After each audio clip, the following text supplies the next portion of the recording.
Hello, my geeslings. It is Mother Goose Robinson, again here with another introduction, this time for Robinson's podcast, number 38. Last week, or I guess this week, somebody referred to me in a comment as Mother Goose for the first time, and it was a really transcendental moment for me. I'm glad to know that I'm having an impact on geeslings out there everywhere. And this episode will be no exception. It is with the singular Graham Priest. Now, Graham is currently a professor, a distinguished professor at the CUNY Graduate Center in philosophy. And his doctorate in mathematics is from the London School of Economics. And Graham has pretty much taught everywhere other than Antarctica. And I was lucky enough to study with Graham when I was in New York. So he's a phenomenal teacher. He has a tremendous, as you'll hear, a tremendously wide variety of interests. So ranging from metaphysics to the philosophy of math to some serious foundational work in logic he's done, to Eastern philosophy and political philosophy, and the list really goes on. And he's one of the most influential philosophers still working today. So it was awesome not just to talk to him, but to talk for about 3 hours. And yeah, so you get a lot of Graham Priest. You get more of me than you'd like, but I think it's really a phenomenal episode. And if I'm looking back on the podcast 300 episodes from now, this will still be one of the best and the most important for me. So I hope that you enjoy this as much as I did. And I'm now realizing that I didn't really tell you at all what we talked about, so I should do that. So a lot of what we talked about was related to Quine, W.V.O. Quine, who's another one of the most influential philosophers of the 20th century. We talked about his paper on what there is, and that led us into on what there isn't. And so that means we talked a lot about nothing and non-existent objects and nothingness. And we also talked about how this relates to possible worlds, impossible worlds, the philosophy of mathematics. And it also served as an entree or entry, for those of you who don't speak French, into Eastern philosophy. So we talked about the Japanese philosopher Nishida and his work on nothingness. He's a Zen philosopher of the Kyoto school. And we also talked about the Nyāya or Nyāya. I don't know how to pronounce it. They were a school of Indian philosophy, and their writings or thinkings on absences and nothingness. And after that, we talked a bit more about Buddhism, more broadly construed, some of the issues in metaphysics, philosophy of mind, philosophy of language. We talked about ethics and how at the core of Buddhist philosophy, in a way that isn't so much at the core of English philosophy, there remains a focus or central concern on how to live one's life. Then, other than that, we talked a bit about Graham's own interests and his story, just to satiate my own curiosity. So we talked a bit about his illustrious career as a martial artist, how he went from the philosophy of from mathematics to the philosophy of mathematics and logic, and then to all of these other interests. But now I'll get back to my farewell to you, geeslings, that I started like 2 minutes ago. I hope you love this episode just as much as I did. And I've already listened to it once, beyond having actually had the conversation. So there's no shame in listening to it a few times.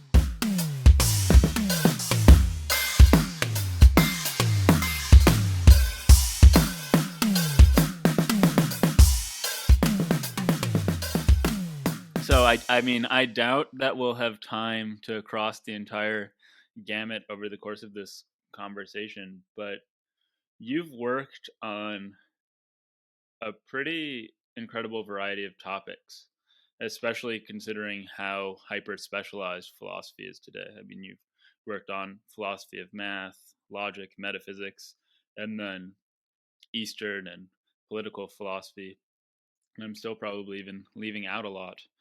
But you started out as a mathematics student. I'm wondering if you already had all of those interests to begin with, or if not, how they sort of accrued over the years and you ended up working on so much. Yeah. Well, I mean, you're right. I started off as a mathematician, and my doctorate was actually in mathematics. But by the time I finished that, I knew I was much more interested in philosophy. I wanted a philosophy job. And someone was foolish enough to offer me one, so I took it very happily. And given my background, obviously my main interests were in those places in philosophy which most closely relate to mathematics. So philosophy of mathematics is obvious, but logic also, of course. Although kind of ironically, for the first, period of my life as a professional philosopher, I was teaching philosophy of science, about which I knew very little. And given my background, I really didn't know much philosophy when I started. So I've had to teach myself. And, I've been around the profession for a long time now and been educating myself in the process. And it's been a blast. And actually not knowing much philosophy was a bit of an advantage because it gave me the freedom to just follow my interests wherever they went, and they've wandered all over the place, as you observed. And something about philosophy, which I suppose most philosophers know in principle, but maybe not in practice, is that philosophy is really an integrated whole. So one might think of the bits as very specialized, and as you said, they sort of are in a way. But philosophy is a subject where everything links together in the end. And you may start with an interest in a particular area, but you come to understand that that area has connections with other bits, and so you follow those up, and then you find that those got interconnections with other bits, and in the end, if you just follow up your interests, you can go all over the place, which is what I've done essentially. And as I said, I've enjoyed every minute of it. Mm-hmm. And I imagine that not coming up, so to speak, within philosophical academia when you were getting your doctorate sort of prevented you from becoming indoctrinated in certain ways, and that I get the sense that some of the barriers are sort of crumbling, but that there hasn't always been a ton of interaction between Western and Eastern philosophy, or even what's called Analytic and Continental philosophy. And since I suspect that we'll talk about some things in all of those areas today, I'm curious how you feel about the distinction between Analytic and Continental philosophy, and if it really, well, one, what they are to you, or if they can even be sort of defined, and if there's a meaningful distinction between them. Yeah. No, that's a good question, a very interesting question. When I started, I've always worked in the Anglosphere, the UK, Australia, the US, which is sort of dominated by so-called analytic philosophy. And so I think most people think of me as an analytic philosopher, and certainly most of the philosophy I was teaching for a long time was analytic. But as you say, given that I didn't know much philosophy where I started, was a bit of an advantage because I could go wherever my interests led, and my interests have led me all over the place, including continental philosophy.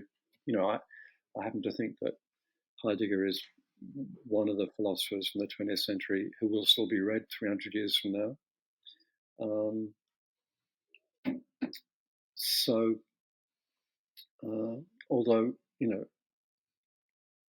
I don't write like many Continental philosophers write, I'm certainly interested in many Continental philosophers. And the same is true of Asian philosophers. And I mean, you ask specifically about the analytic continental distinction, but if you look at Western philosophy from the perspective of the East, the distinction between analytic and continental philosophers looks like a family tiff, which is what it really is. Okay. Absolutely. Yeah. I mean, they both stem from the same roots. They both deal with similar problems. They both go in similar directions. There are sort of characteristic differences of style of writing.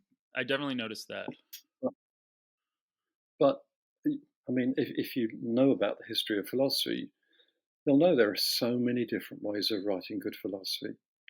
Plato is not Aquinas, it's not Kant, it's not Nietzsche, it's not Wittgenstein, it's not Heidegger. So the way you write philosophy doesn't define what philosophy is. And if you want to engage with a philosopher, and I haven't mentioned the Asian philosophers, but that adds a whole new dimension to the style of writing philosophy, styles of writing philosophy. But if you want to engage with a philosopher, then you have to understand their voice. And that can be hard if it's a style of writing you're not used to. And they're all going to make different assumptions, have different presuppositions, be familiar with different things that you're probably not familiar with. So you've got to work your way into any philosopher. And of course, when you train as an undergraduate, that's exactly what you're doing. You're working your way into the thinking of a few philosophers. So that when you become a professional philosopher, if you become a professional philosopher, you will be very familiar with certain kinds of philosophy, and you'll find them easier than others. But there are great philosophers in every philosophical tradition, and so there are things to be learnt from them. And if you're content to stick in one area, one kind of philosophy, that's fine. But I mean, I've always found that engaging with philosophers from different times, different traditions, actually enriches my understanding of philosophy in very profound ways. And I'm very happy that my philosophical interests have wandered across space and time. Mm-hmm. And well, just like Quine isn't Russell, or isn't Davidson or Lewis, and Sartre isn't Hegel or Heidegger, are there still broad ways in which you feel comfortable characterizing the style of continental versus analytic philosophy? Yeah. Well,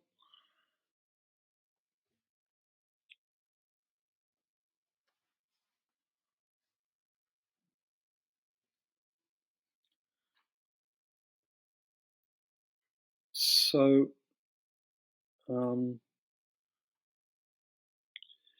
as you said, there isn't really one thing which is analytic philosophy, or one thing which is continental philosophy. Russell writes very differently from the later Wittgenstein, who writes very differently from Rawls, who writes very differently from Austin. And on the kind of continental side, Sartre writes very differently from Foucault, who writes very differently from Heidegger. So there's a bunch of things. To the extent that there's a difference, I mean, I think it's more in the different styles of writing, though. I mean, often the problems that each are engaging with are very, very similar. Often the ideas they come up with are very similar. In many ways, Derrida is very similar to Wittgenstein and bits of Quine and so on. Sometimes they have very different perspectives, and that's enriching. But it's not really in their content that they differ. It is in the voices.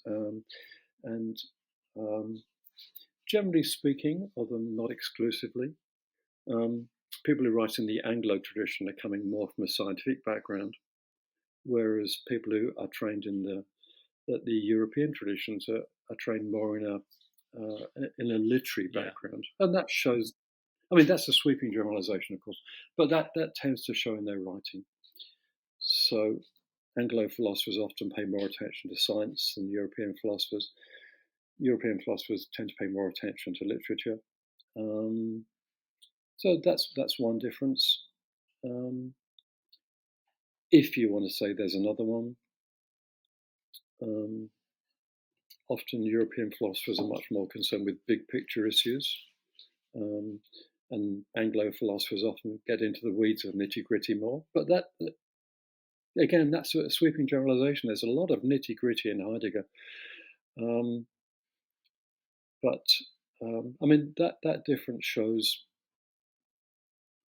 in the vices of, or typical vices of Anglo philosophy and European philosophy, because there are profound thinkers on different sides, but not everyone is a profound thinker on either tradition. And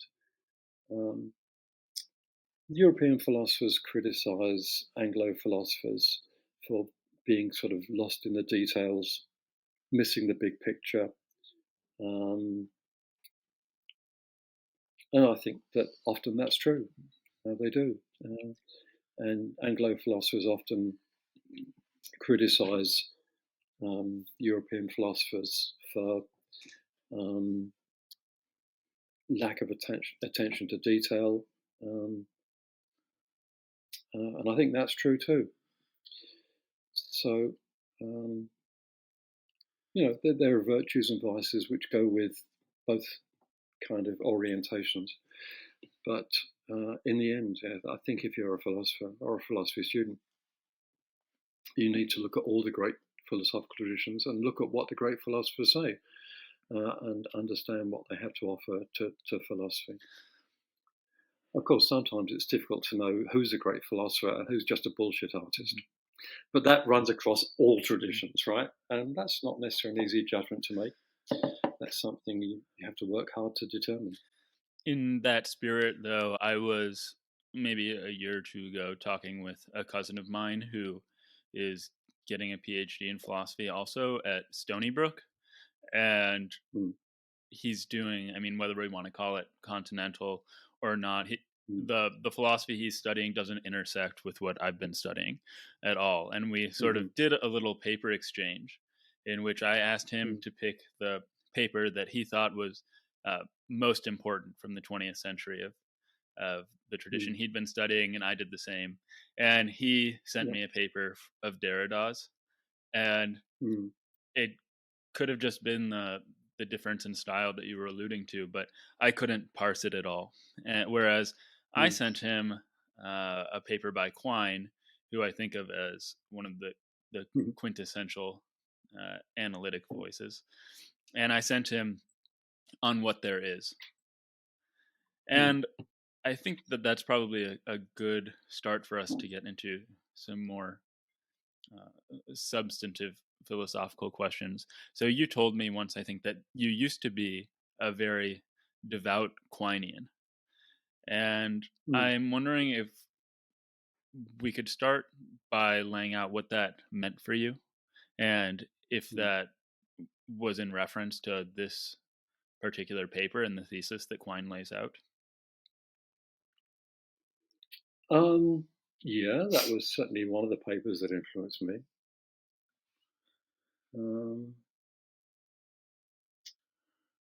Let me just ask you, though, about your interchange with your friend from Stony Brook.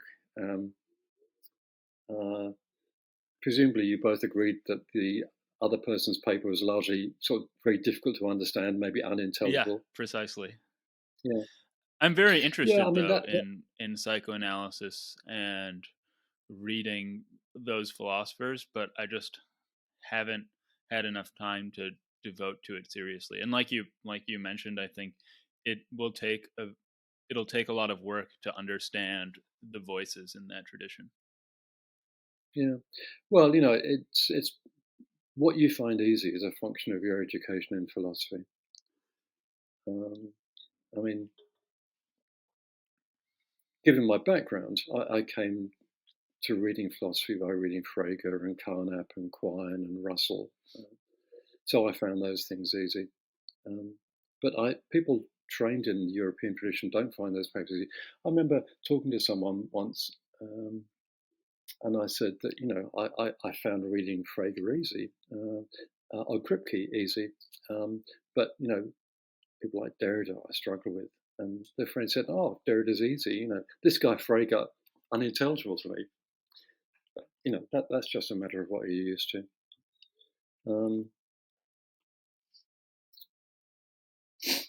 Okay, so that was sort of tangential to your question. Let me come back and talk about Quine. Look, Quine is one of the most influential Anglo philosophers of the 20th century. No doubt about that. Whether he's going to be read in 300 years' time, that's a different question. I suspect not, but Oh, wow. That's sheer speculation. If you look at the history of philosophy, there are so many philosophers who have been influential at their time, and no one reads them now. Like Wolff in the 17th, 18th century, and Lotze in the 19th century. So the fact that someone is influential in their epoch doesn't mean they're going to last. Which of course raises the question of why some philosophers do last. That's another question. We can go there if you want, but that wasn't your question. So a lot of stuff I read when I was young was Quine, and I was very influenced by his views. I mean, he's a great philosophical stylist, and he also has this gift for a cute turn of phrase. No entity without identity. To be is to be the value of a bound variable, etc., etc. Actually, when you start to look very carefully at Quine, what you find is that where you really want an argument, you just get a cute turn of phrase. But rhetorically, it's very effective.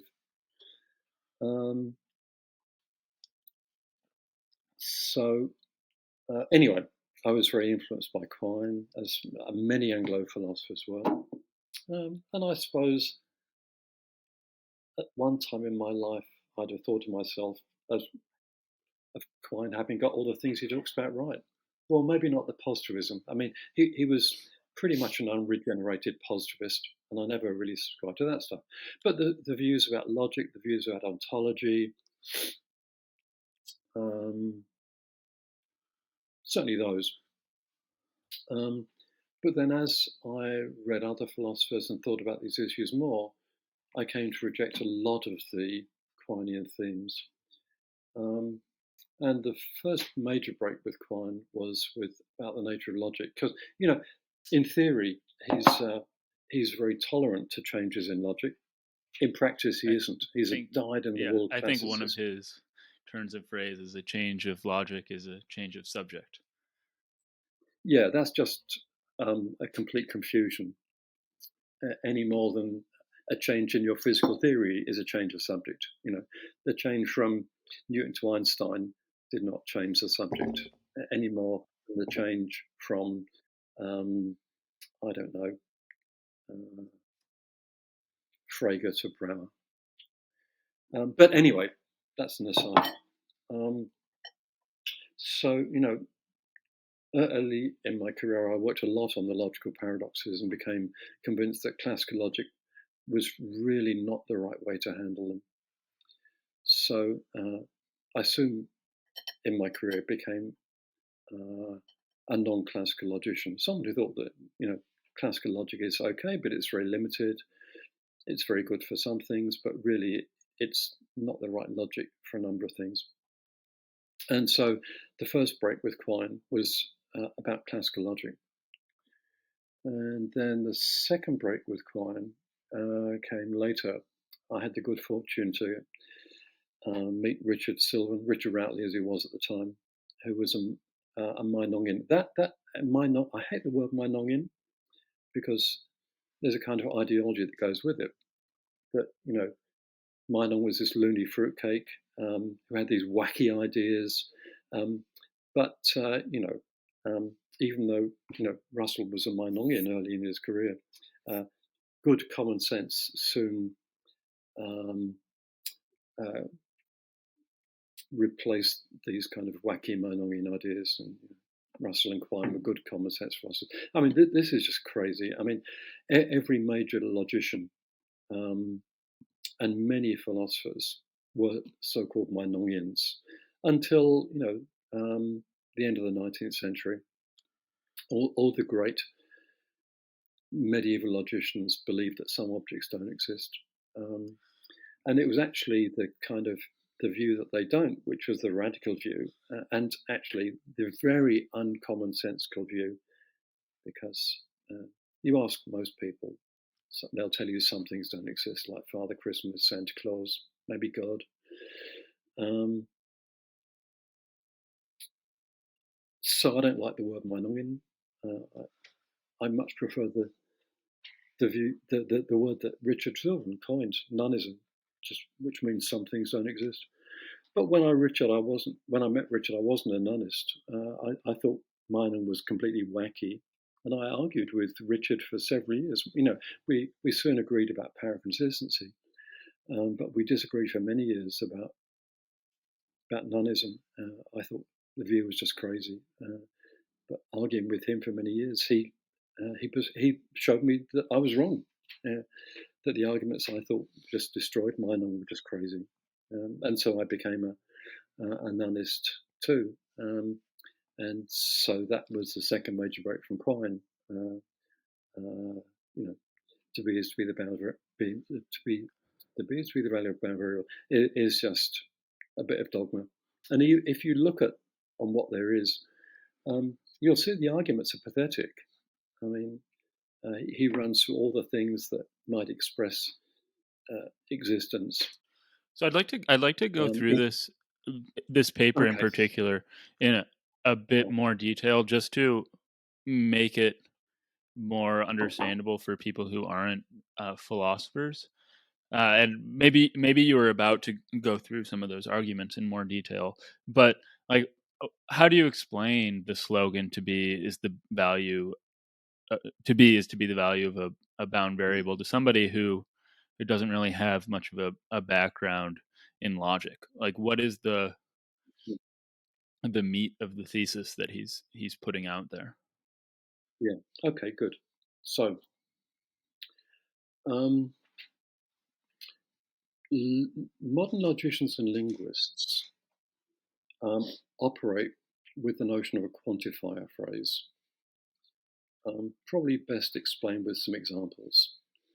They're things like some, all, many, most, few, and usually they're coupled with count nouns. Some dogs, few people, many cats, and so on. Okay. And of course, these play a significant role in arguments, and so they've been a mainstay of logic ever since there's been logic in the West.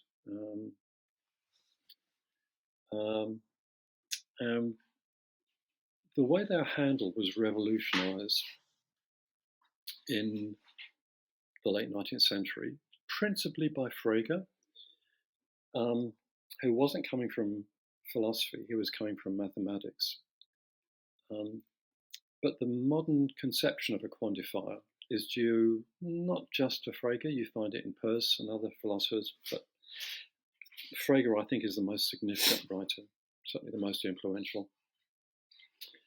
And in logic before that, people didn't draw a clear distinction between quantifier phrases and noun phrases. So noun phrases are phrases that refer to particular objects, like proper names like Bertrand Russell, definite descriptions like the King of France. And in traditional logic, quantifier phrases like some cats, all mortals, were kind of assimilated So it was clear they didn't quite refer in the same way, but people still try to analyze them in terms of some notion of reference. And that went completely out the window with Frege. And modern linguists, modern logicians, regard them as sui generis grammatical category. You've got to understand their semantics in a totally different way, which is the way that modern linguistics and logic understands them. So if you use a quantifier phrase like some cats or all mortals, you're essentially dealing with a bunch of objects. And then the quantifier phrase will tell you that some of these objects or all these objects or many of these objects or few of these objects have a certain property. So I don't know, is that good enough to broach the subject of quantifiers? Yes, yeah. Well, I think you might also want to say something about the existential quantifier in particular, because I think you've only mentioned the quantifiers that talk about plural objects in the plural, or pick out objects in the plural. But maybe that's where you were going. Well, no, I mentioned some. Okay. Some is the particular quantifier, right? Okay, yeah. And what logicians call the existential quantifier is the phrase "there is." And if you ask any linguist, they will point out to you that this is not a quantifier phrase.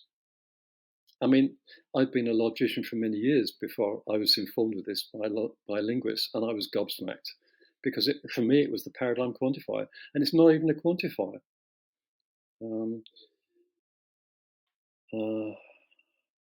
The particular quantifier, I mean, for logicians, there are two paradigm quantifiers: the universal quantifier and the particular quantifier, all and some.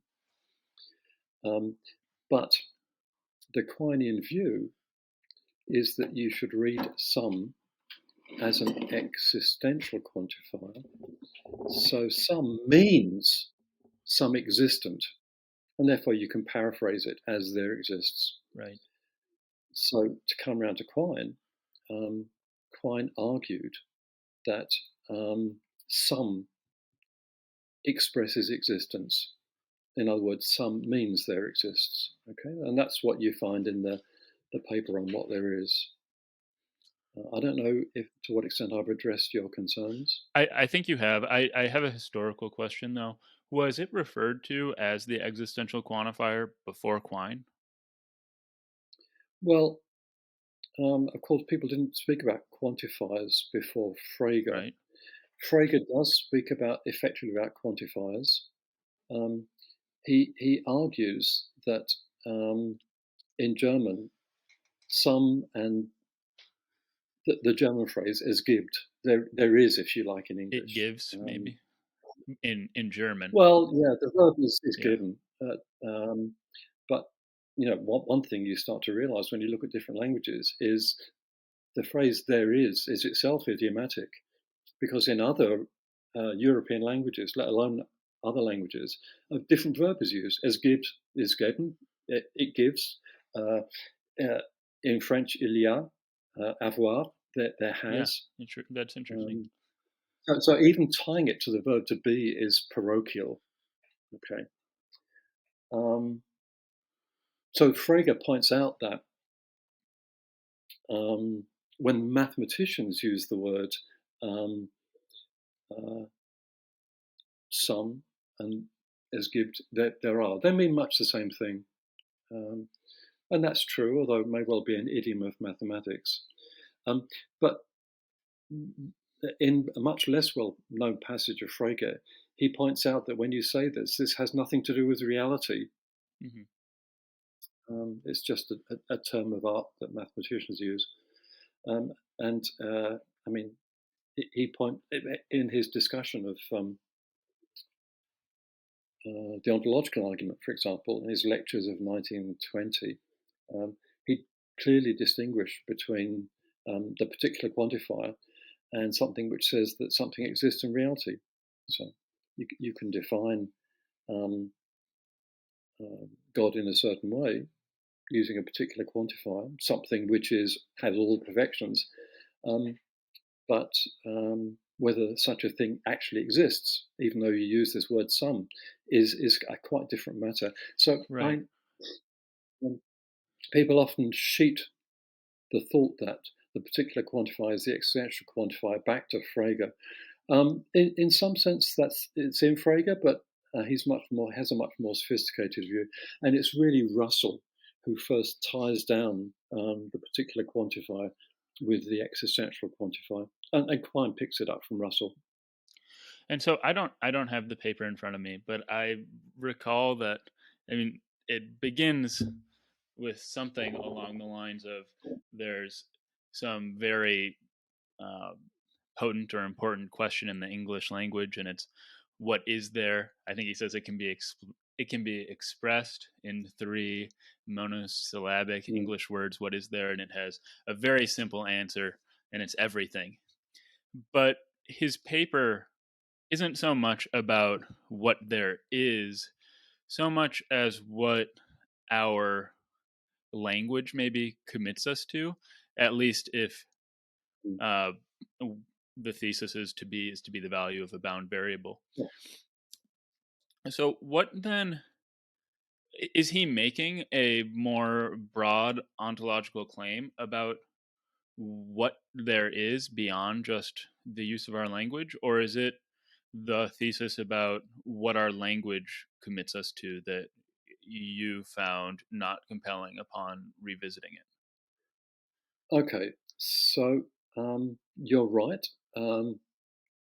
What his view is that if you take a theory which is true, then, and if you subscribe to And that a theory just being a collection of sentences, or is that that's the logician's right? definition. But of course, in real life, theories are not quite like that. You know, the theory of evolution, the theory of relativity, you can try and formalize them in logician sense, but they're not really like that. But he just means some kind of description of something out there in reality, Okay. which you take to be true. If you quantify over something, then you're committed to holding those things exist. Okay. And sometimes, you know, we do think like that. You know, if you're a realist in physics Exactly. and you quantify over electrons, then you suppose that electrons exist. Although, if you're an instrumentalist, you're going to disagree with that. But Quine was no instrumentalist.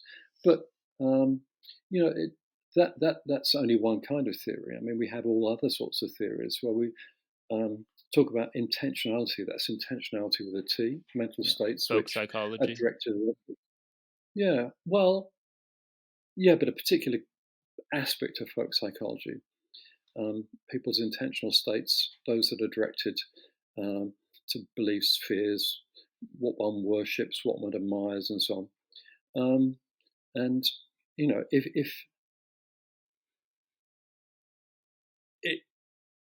I admire Sherlock Holmes' powers of inference, there's something that I admire, even though Sherlock Holmes' powers of inference don't exist. Or if I go to Baker Street looking for Sherlock Holmes, I'm looking for someone. I won't find them there because they don't exist.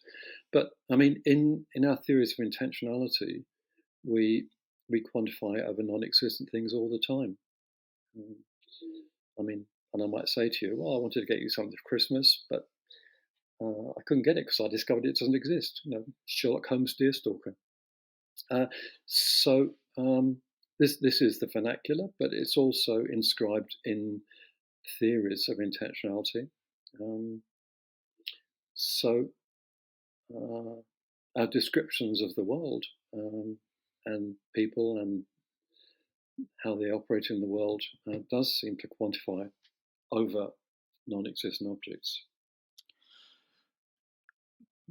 But so I gather, I also seem to recall at the end that where Quine does make some sort of ontological claim about what there is in the world, he says something to the effect that maybe he's personally ontologically committed to whatever physics quantifies over our best theory of the physical world. So do you think that he would, well, I don't think that I can't imagine that he would disagree with or I can't imagine that he would say that he's committed to Sherlock Holmes existing because he's happy to Mm, use that in vernacular to quantify over him. no. No. Um, so, yeah, Quine didn't like any talk of mental states and intentionality. I mean, as I said, he was an unreconstructed positivist about these things. Um, okay, modern theorization is a bit less positivistic. We take discussions of human mental states very seriously now in a way that Quine did not. Okay, it's not quite true to say that Quine was only concerned with physics, because he was also concerned with mathematics, and mathematical entities. Even he thought were not physical entities. Um, I mean, he did think that mathematics was used in physics, but that's another matter. But he was quite happy to take mathematical entities to exist simply because we quantify with them, I don't think he and was take happy to do what that, though. no, I mean, at one time he tried to get away with nominalism, but then he, decided that you couldn't do it. So at least he put his money where his mouth was. And okay, so now that I think we've laid it out more clearly, what was it in particular with this formulation that you diverged with? Well, I hold that some things don't exist, Okay, and I've just given you some examples. right. And if I say that and I take that to be true, which I do, obviously some does not mean some existent, because that would make it a blunt contradiction. Some existent things don't exist, and I don't think that. Or if I do, that's another matter. Okay. And so I don't think you explained just who Alexius Meinong was and what his beliefs were and how yours sort of you were influenced by him or Richard Sylvan was. Yeah. Well, I guess I was more influenced by Sylvan than Meinong, but Richard was certainly influenced by Meinong. So Meinong first. At the end of the 19th century, there was a school of philosophers, sort of, that spun off Brentano, who was a psychologist philosopher, who was very concerned with the philosophy of mind and how you understand attributions of mental states, especially intentional mental states. And there were many philosophers who worked in his wake. Meinong was one of them. Um, and a number of the Polish philosophers like Twardowski was another. Meinong was a very systematic and broad sweeping philosopher who's been largely ignored by posterity. But one thing that Meinong did was provide a taxonomy of objects, some of which exist, some which don't, different kinds of existence, different kinds of properties of objects like inconsistency and completeness. So he has a very systematic taxonomy of the objects that are theorizing, particularly about the mental, deals with. And some exist, some don't. Okay. And Richard took up the view that some things don't exist. And as I said earlier, in arguing with Richard, he persuaded me that the sort of Quinian arguments that I was marshalling against him just didn't work. Did Meinong have a fleshed out philosophy of math?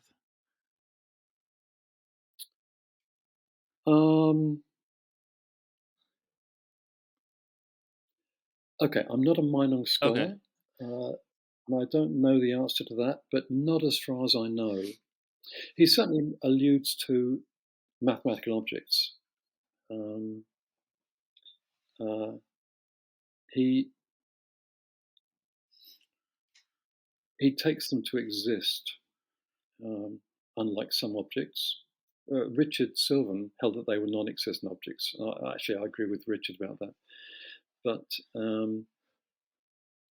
Meinung has two words, as does German for existence, existieren and bestehen.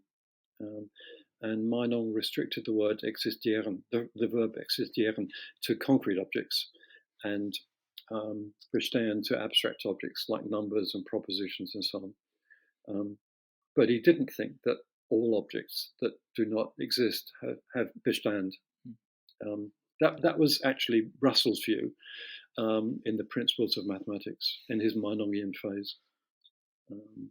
So, sorry, that's a slight digression from the question. Back to the question, Meinong certainly takes alludes to mathematical objects, which he takes to Bestand. But I'm not sure that he had a very worked out theory of mathematical objects.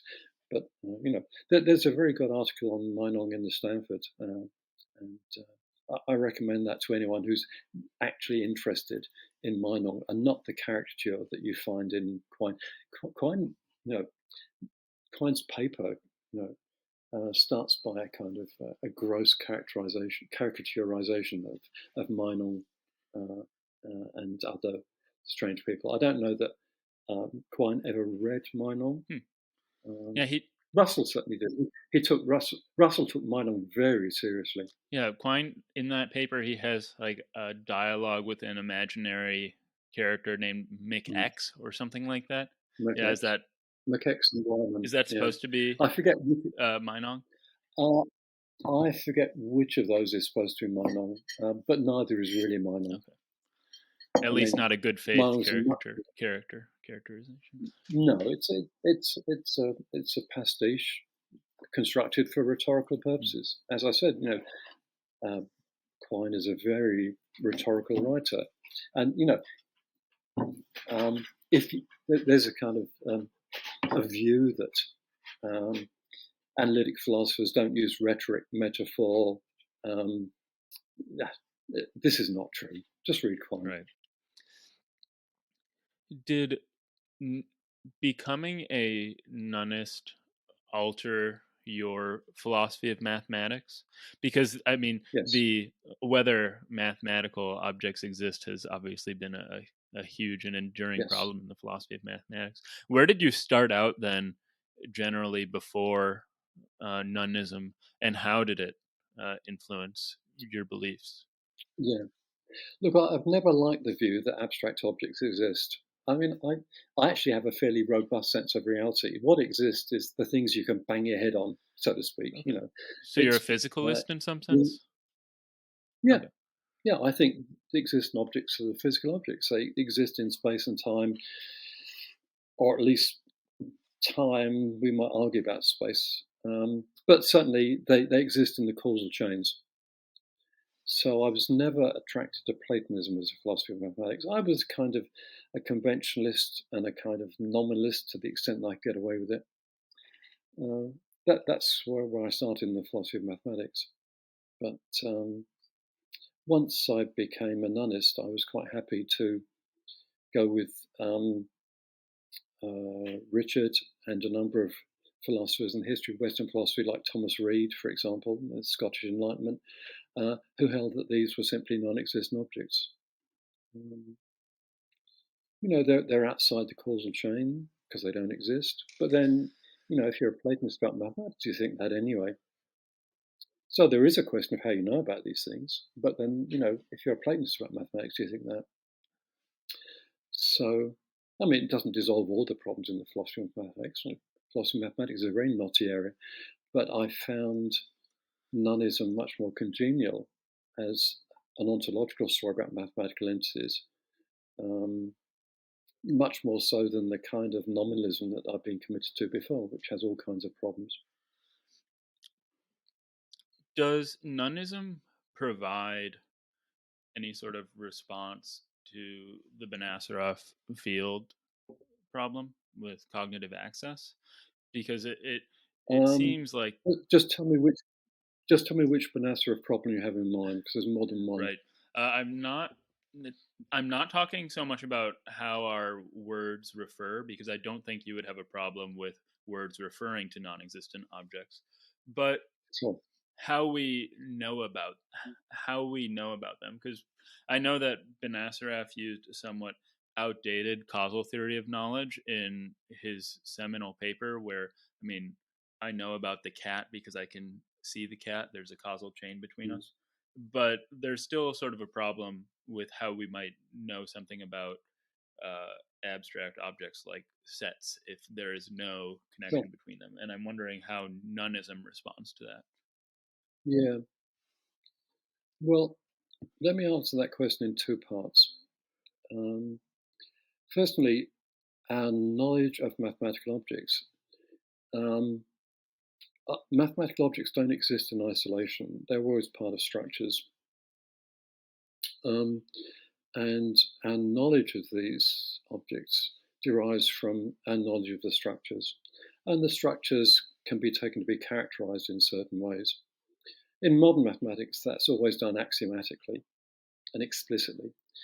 But the axiomatic methodology is a relatively recent aspect of mathematics. Nothing was characterized axiomatically except geometry until really Frege. Geometry or geometries, of course, we knew about non-Euclidean geometries. But the first axiomatization of geometry is late 19th century, it's Dedekind.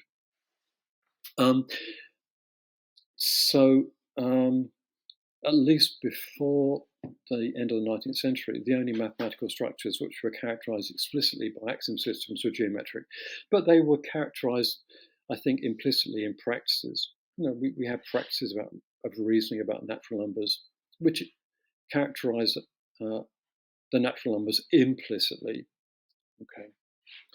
So our knowledge of mathematical objects goes via the structures of which they inhabit, which are determined explicitly or implicitly by characterizations of structures. Okay, that's the first part of the answer. Second part of the answer is that there is a view that, in a certain sense, let me come back to that, things have the properties they're characterized as having. So when you characterize a structure, for example, by an axiom system, then you're characterizing a bunch of objects which have their characterizing properties. Naught is less than all other objects, doesn't have any successors, it's the predecessor of one, that kind of thing. That's the way you'd explain zero to someone. All right, so you know about mathematical objects because the structures are characterized in a certain way and objects have the properties they're characterized as having. Now, come back to this thought that objects have the properties they're characterized as having. This is sometimes called the characterization principle. And everybody believes the characterization principle in some form or other. If you're Russell, existent things have the properties they're characterized as having. So, the capital of Australia is indeed the capital of Australia because you're talking about an existent object. A nonist thinks you can characterize non-existent things and they have their characterizing properties as well. Okay, so everybody thinks that you can sometimes characterize things in such a way that the characterized objects have those properties. But nobody can think that everything that's characterized in a certain way has the characterized properties. That way lies the ontological argument and lots of other things. There's a two-line, if you assume the characterization principle, that something characterized in a certain way has its characterizing properties, there's a two-line proof of everything. I'd love to hear that proof. There's a question. Oh, okay, right. It's easier with a blackboard or a piece of paper, but let me give it to you. Take any statement you like, let's call it A, and consider the condition that x equals x and A. So this is a condition. It has a free variable. Now let's define something, the thing, which is such that it's self-identical and A. So the X, or an X if you like, such that X is X and A. Now, let's give this a name. Let's call it T. If that object has its characterizing properties, then T equals T and A, from which A follows. Okay. Pretty quick. Okay. It's pretty quick. The problem is how to understand the characterization principle. Everybody holds that sometimes things that are characterized have the characterizing properties and sometimes they don't. Okay. Now, how you understand this if you're a nonist is probably the most interesting problem of nonism. I don't think there are serious problems of nonism about quantification, identity. These are just poor arguments. But there is a real question about how a nonist understands the characterization principle and different Meinl never really resolved this in his own mind. He sort of had various ideas. Some of his students took them up, but nothing was really worked out. Well, they didn't have the tools of modern logic to work them out. But there are something like 3 contemporary versions of nonism, and the main difference between them is how you understand, how you get to grips with the characterization principle. I mean, I have one view about this.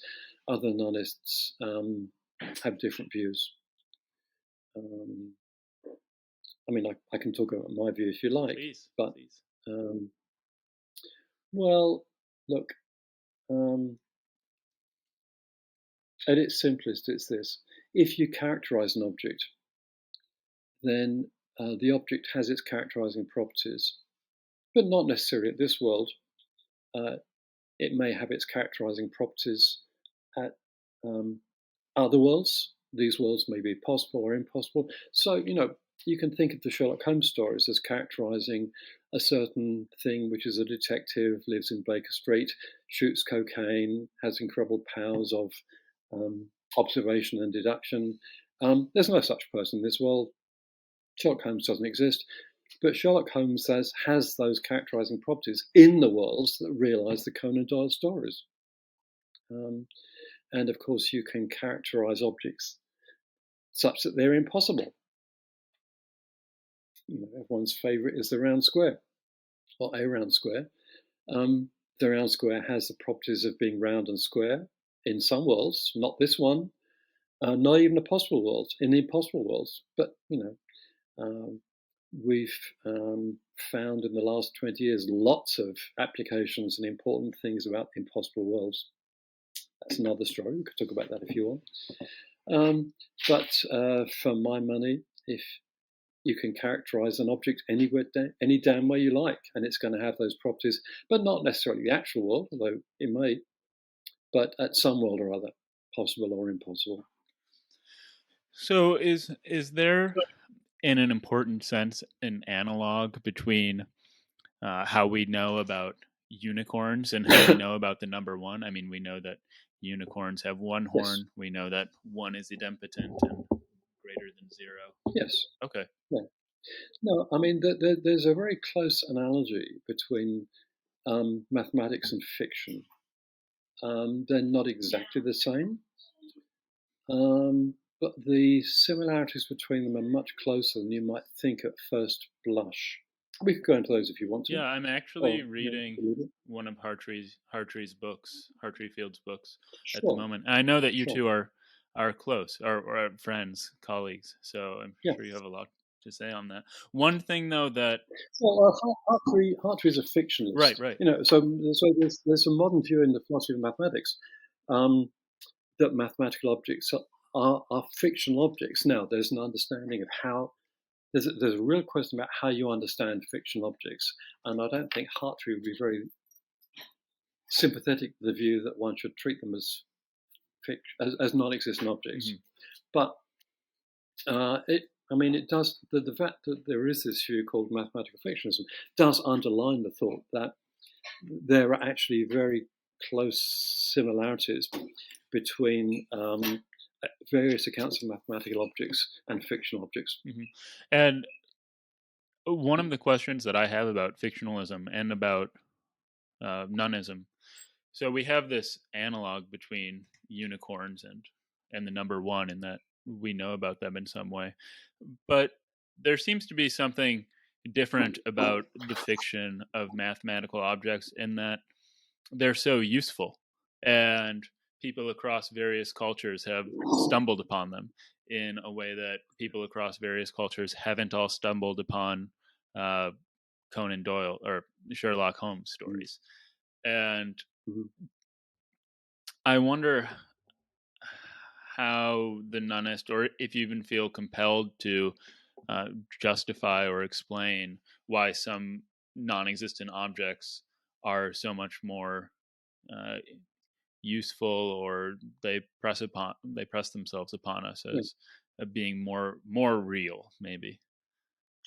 Well, I'm not going to give you more real, Sure. but I certainly take your point that mathematical objects are, or mathematical theories are very often useful. And I assume you have science in mind. Okay.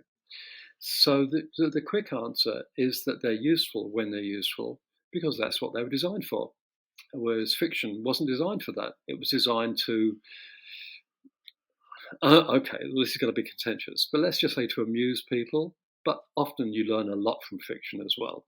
So it's not simple amusement. But we can talk about aesthetics if you want, but let's talk about more about mathematics.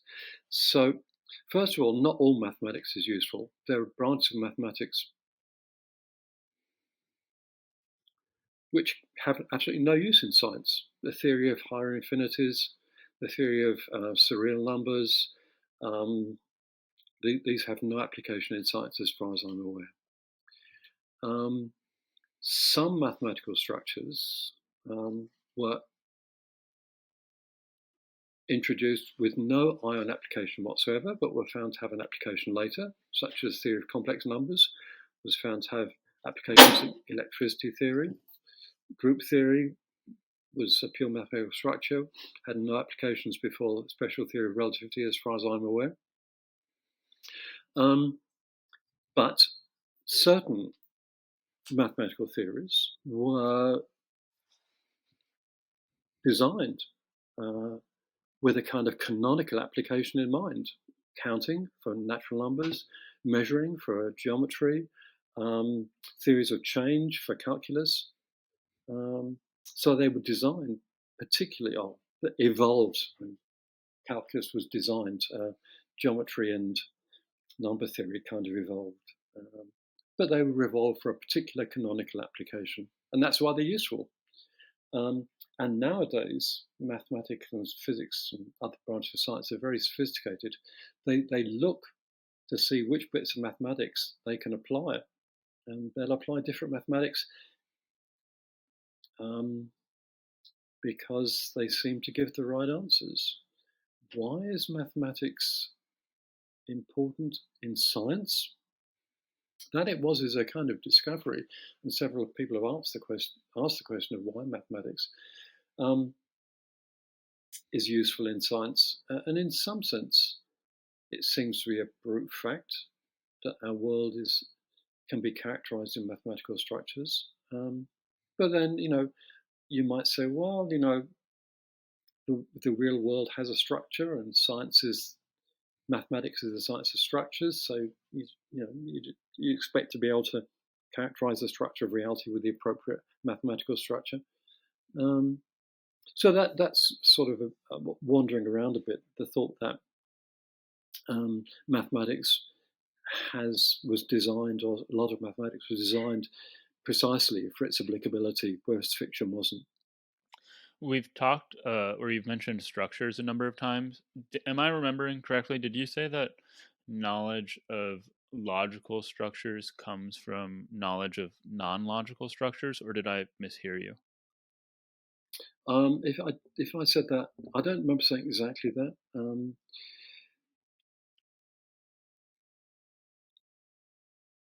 But since you raised the topic of logic,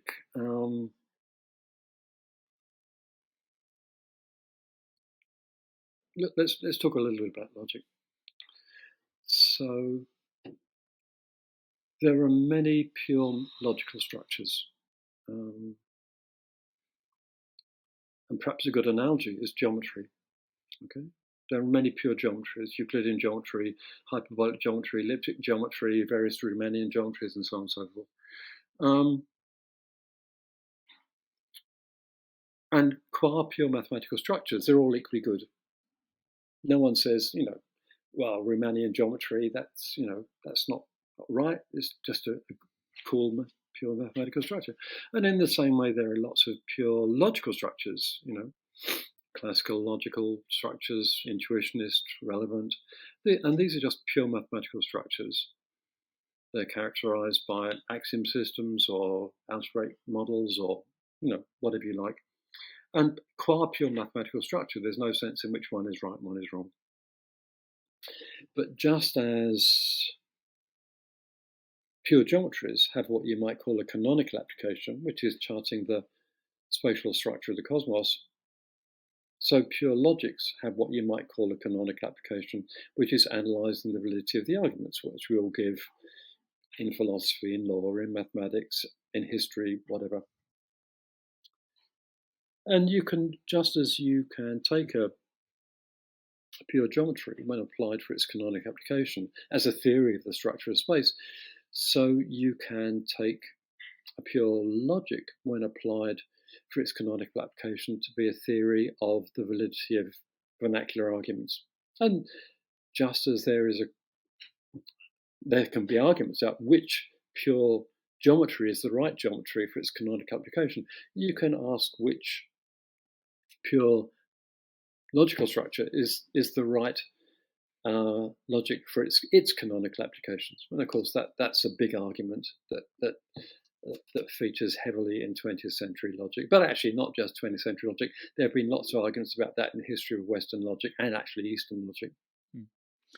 The reason, though, that I was asking about whether you were saying that knowledge of logical structures comes from knowledge of non-logical structures was because I was thinking of Michael Resnick's version of structuralism, in which we gain knowledge of mathematical structures as opposed to objects because we somehow see or learn about their models or their patterns in the real world, and that just seemed to somehow relate maybe to the characterization principles you were talking about earlier. I mean, that's how we get the characteristics of mathematical structures.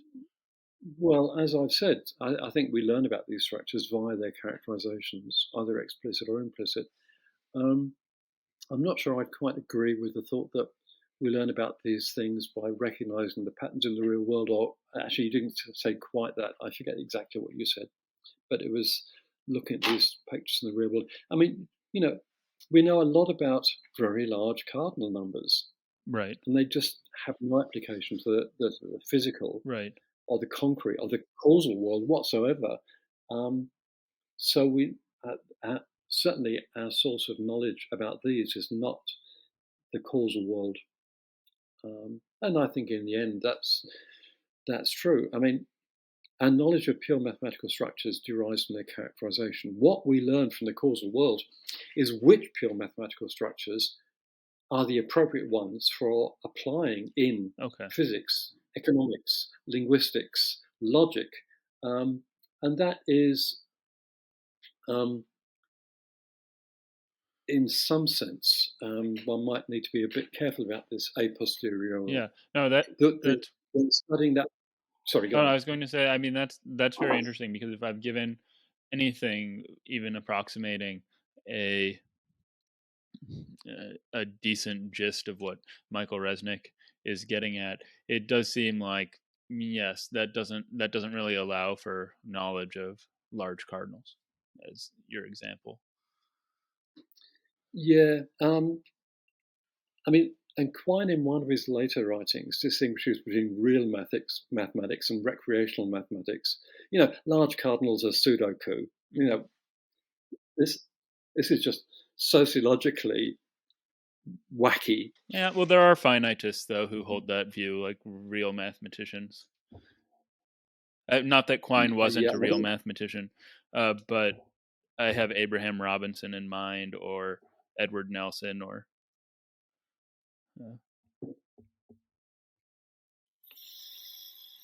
okay, Nelson, I'm not sure what you're referring to, but Robinson was no finitist. I Abraham mean, Robinson was a very serious finitist. but he invented non-standard I know analysis. it's quite perplexing, but he was a devout finitist. Well, philosophically, he might have Oh been. yes, yes, Mathematically, yes. certainly. Yeah, he sort of Um, explained mathematics as a game. That's the analogy that he uses in his philosophical papers. okay, yeah. Well, I'm sure he didn't take his mathematical work to be a game, and we'd have been very pissed off if someone had said that infinitesimal, no, non-standard analysis was simply a game like chess. Mm-hmm.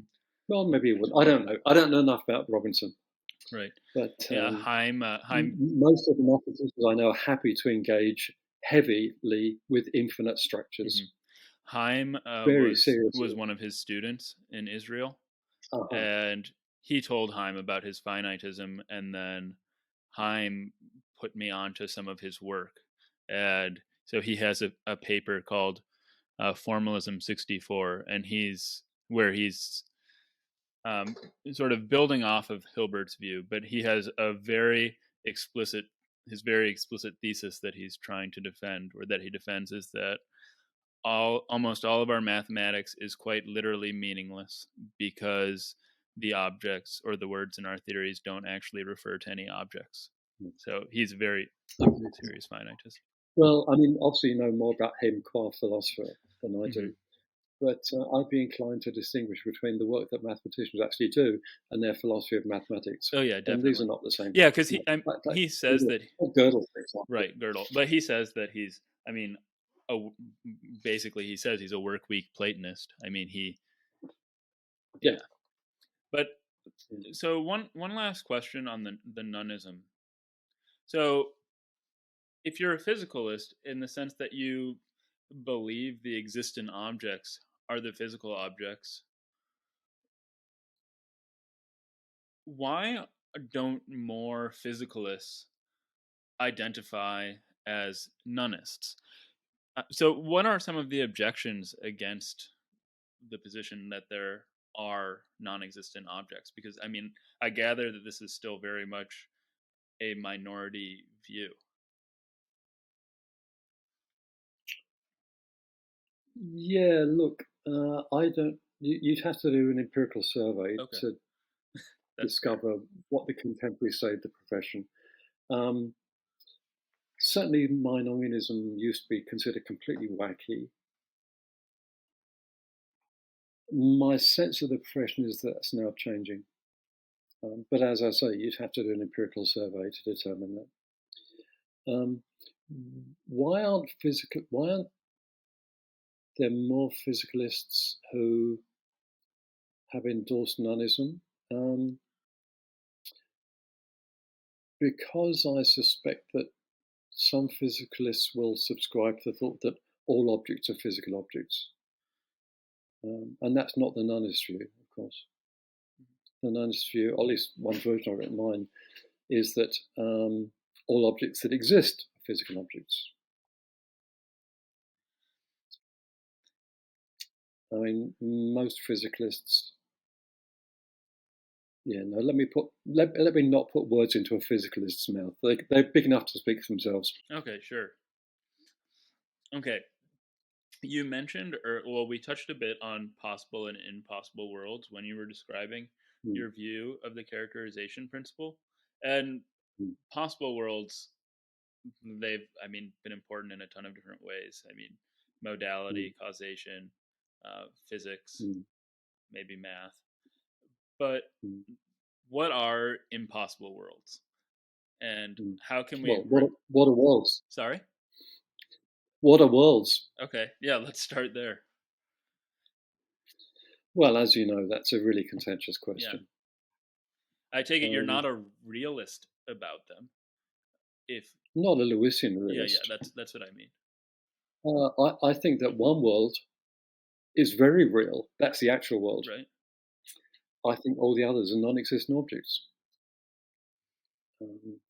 But okay, let's backtrack a second. Okay, so in contemporary logic, philosophy of logic, possible worlds go back to the works of Saul Kripke, now sadly deceased, and they were technically very, very useful. And the early papers of Saul, they're nothing more than technical devices, but of course they cry out for philosophical interpretation.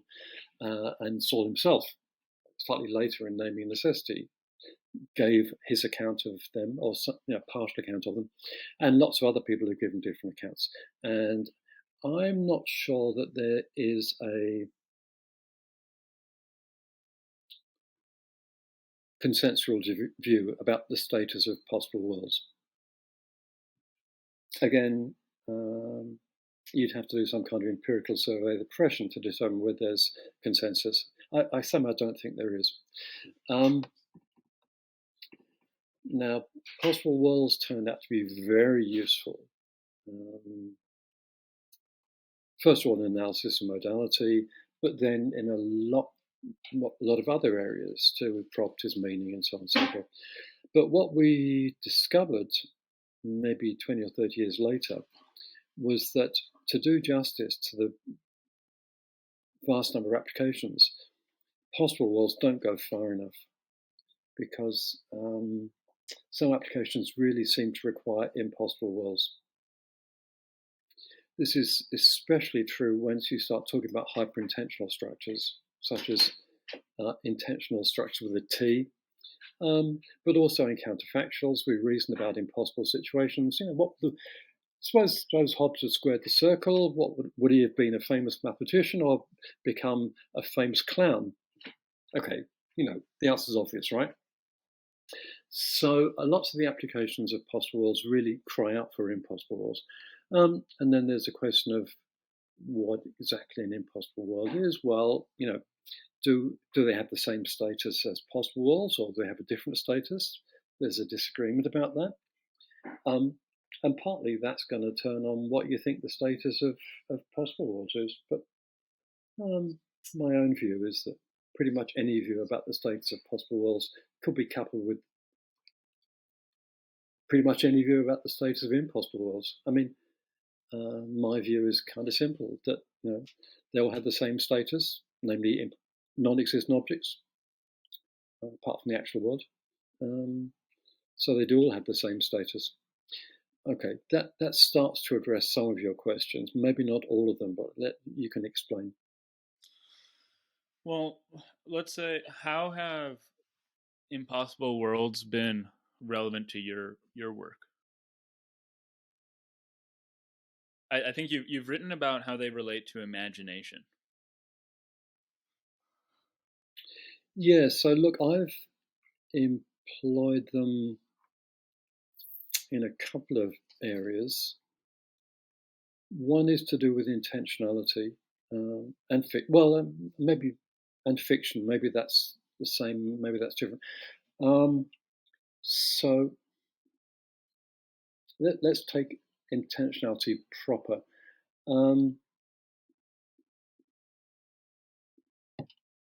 People have beliefs. Okay, most people's beliefs are inconsistent. We know that. So if you're trying to give a world's account of belief, say someone believes it if in all the accessible worlds, doxastically accessible worlds. Let me rephrase that more carefully. X believes that A, just if in every doxastically accessible world to X, A is true. So it's like modality for possibility, but it's doxastic. then if people have inconsistent beliefs, then the doxastically accessible worlds are going to be contradictory worlds. And set dialechism aside, those for the moment, I mean, most people are going to think those are impossible worlds. So you need impossible worlds there. If you believe in a world's analysis of fiction, as did David Lewis, for example, then because they're impossible stories, even logically impossible stories, you're going to have to believe that there are impossible worlds. And that's another application that I've made of impossible worlds. So that's one bunch of applications. Another applications is in counterfactuals. We reason about impossible situations frequently. And if you think of a world's analysis of counterfactuals, the counterfactual is true is just if in all the worlds of a certain kind which realize the antecedent, the consequent is true. If the antecedent is impossible, you're going to have to consider impossible worlds. And I've written about that as well. So I guess those are two applications of impossible worlds, or maybe three, how depends how you count, that I've made in my work. Yeah, you've gestured at this a bit, but what role does logic play in impossible worlds? Because it seems like you need a very different logic to account for a place where 2 + 2 = 4, and it doesn't equal 4, or circles can be square. Yeah, look,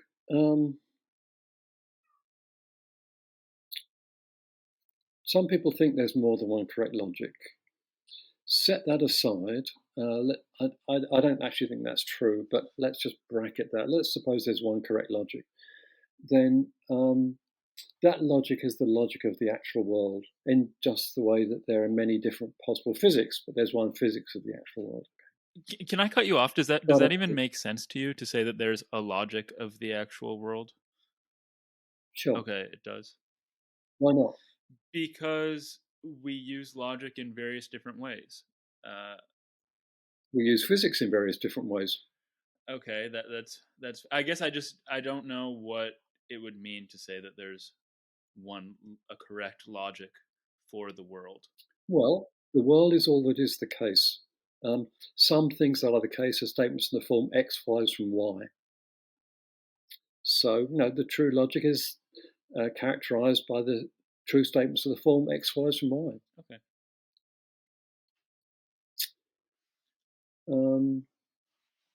Okay. So, all right. The notion of possibility can mean many things, but just to make it clear, we're talking about logical possibility here. A possible world is one where the world has the same logic as the actual world. An impossible world is a world where the logic of the world is not the same as the actual world. And we know there are such worlds. You ask any mathematician or logician who works on intuitionistic mathematics what the world, I mean, it sounds kind of pretentious, the structure that they're investigating has as an internal logic, and they know perfectly well what that is. So we know how to come back to counterfactuals. We know how to evaluate counterfactuals of the form: if intuitionistic logic were true, excluding middle would fail. That's true. Or if intuitionistic logic were true, explosion would fail. That's false. If you have a world's analysis of counterfactuals, you've got to look at worlds where intuitionistic logic holds. Okay, and we know what those worlds are like because we know what intuitionistic world structures are like. So, sure, we know that there are going to be worlds that have different logics. Maybe there are worlds which are completely logically anarchic, whatever that means. So, logic can vary from world to world just as physics can. Okay.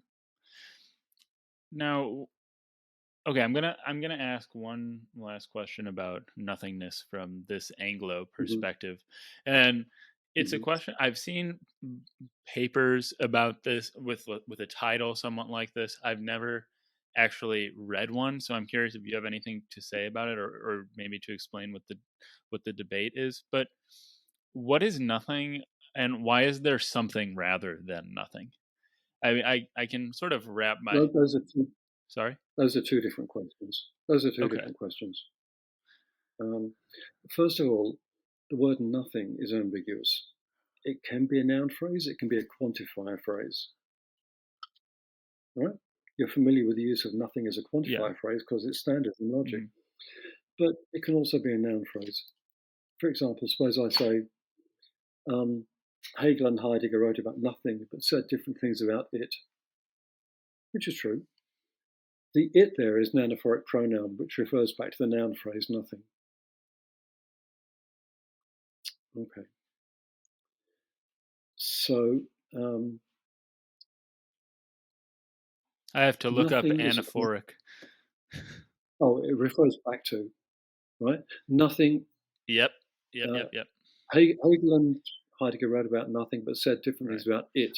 The it is a pronoun which refers back to noun phrase. I knew the word anaphora just from literature, but I hadn't heard anaphoric. But it's very... I'm sure that you've used that a lot in dealing with like the liar paradox, things like that. Not much, but it's a nice word, though.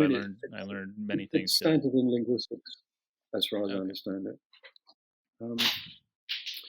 Now, your second question, why is there something rather than nothing, uses the word nothing as a quantifier. Why is it the case that for some x is, or x exists, or x is an object, or, let's set the Quine stuff aside. However you parse it, it's a quantifier. I'm not sure I have a good answer to that question. It's a curious question. I mean, I think everybody can wrap their head around it. Yeah. I mean, just trying to think about, I mean, I'm not being particularly philosophical here, but even just trying to think about what it would be like if there was nothing, I still seem to have some sort of conception of absolute space, at least. I mean, there is still a void when I try to conceive of it. Yeah, well, that's not what a world with nothing is like, because it's got space in it. Mm-hmm. It seems to me entirely logically possible that there could be a world with nothing existent in it. I suppose there would be nothing non-existent in it either, though, right? That I'm not so sure about. Okay. So are there non-existent objects in our world? Is that the locution you would use? Well, they're things which you and I can refer to, quantify over, and so on.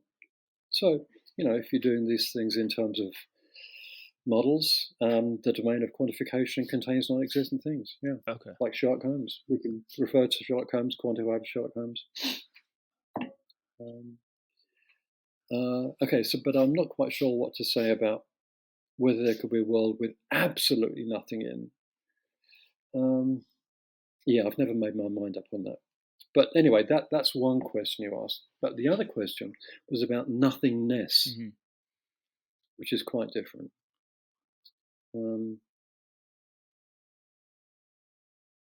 Nothingness is, okay, we might argue about how you characterize it. I rather like a mereological characterization. We can talk about that if you like. But as a first cut, you can think of nothingness is what remains when you take every object away. I'm curious about why you append the ness there in this case, as opposed to when you're treating it just as a quantifier. So why that's nothingness, whereas nothing is just there being no objects? Well, nothingness is just to hammer home the point that I'm using the noun phrase, not the quantifier. Okay, got it. I mean, you can use nothing as a noun phrase, but because there's a tendency for great confusion, because people confuse the quantifier and the noun phrase and even make jokes about it. I mean, there are lots of nice jokes in Lewis Carroll, puns which trade on this ambiguity. Right. I saw no one coming down the road. He's faster than me. Exactly. So if you're using the word nothing as a noun phrase, it refers to the thing which is what remains after everything is removed. Now, okay, there are lots of things you might ask about here. Does that noun phrase refer to anything? That's a subject we can talk about. Are there more precise ways of characterizing it? That's we can talk about. But that's what I mean. Okay, and if you follow me this far, which you may not want to do, that's fine. It's going to be a very paradoxical object because it's something, after all I've referred to it, but by definition, nothing is no thing. So I'm using nothing as the noun phrase and then the quantifier, no thing, okay? And nothing is no thing because it's what removes when everything is removed. So nothing is something and no thing, nothing.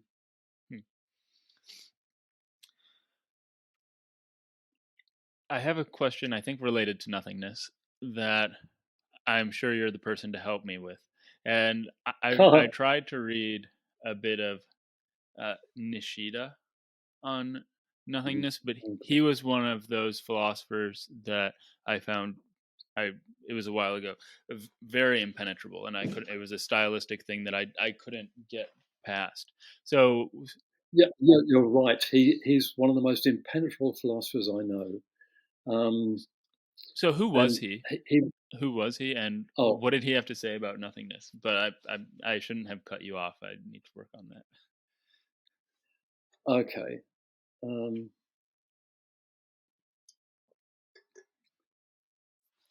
I struggle with Nishida, even more than I struggle with Hegel.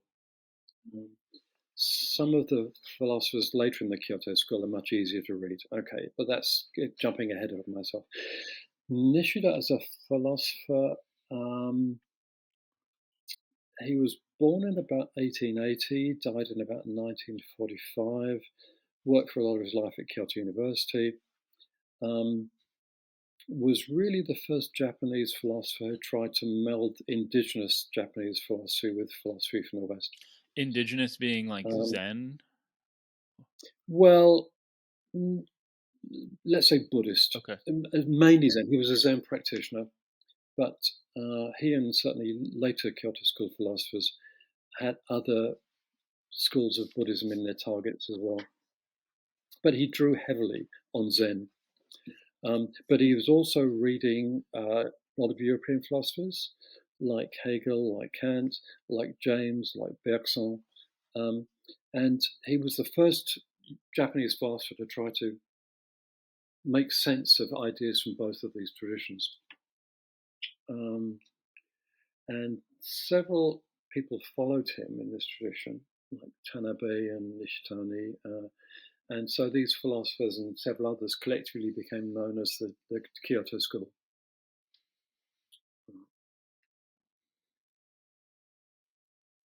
And one thing that holds the school together is the use of this notion of absolute nothingness, or in Japanese, zettai mu. Do you speak Japanese? Unfortunately, no. That'd be a very cool language to learn. I speak one language very badly. Yeah, that's how I like to answer that question too. I'm just, one is enough, working on it. One is hard enough. I wish I spoke more, but I don't. So to understand this, you really have to understand Zen, or at least something about Zen. So where do we start?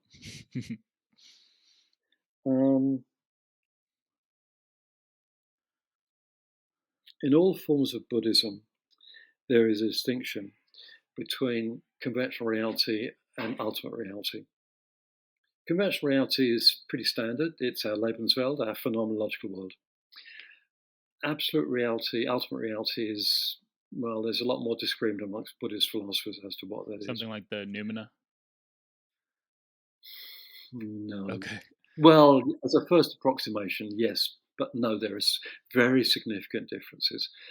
But in Zen, it turns out that ultimate reality is completely ineffable.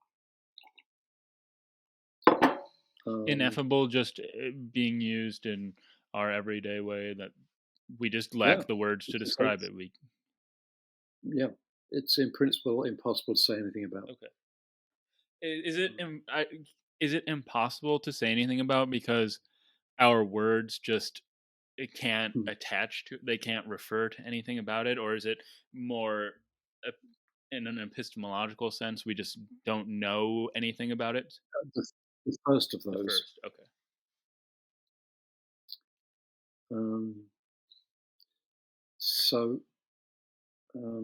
In Sanskrit philosophy, this is often referred to as shunyata, emptiness. When Buddhism goes into Japan and China, the Japanese character is a character in Chinese and Japanese. The Japanese pronunciation is ku. Can mean sky, but it means roughly nothingness. But there's also this term mu, which is also in Zen used for nothingness, and that's the term that Nishida uses, mu.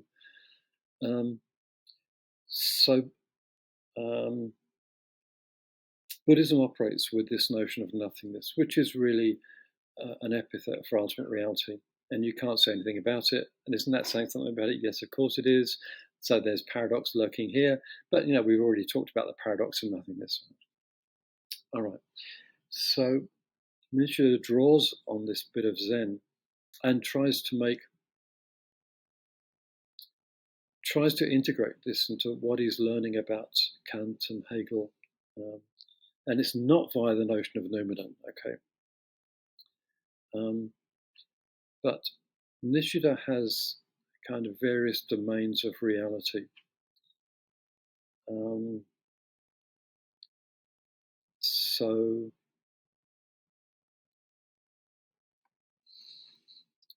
in like just the conventional and then the ultimate? It's broader than that in Nishida. Let me try to think of a nice simple way of putting this without into too much detail. Let me give you an example. Suppose you think about coloured objects, right? They have a domain of some kind.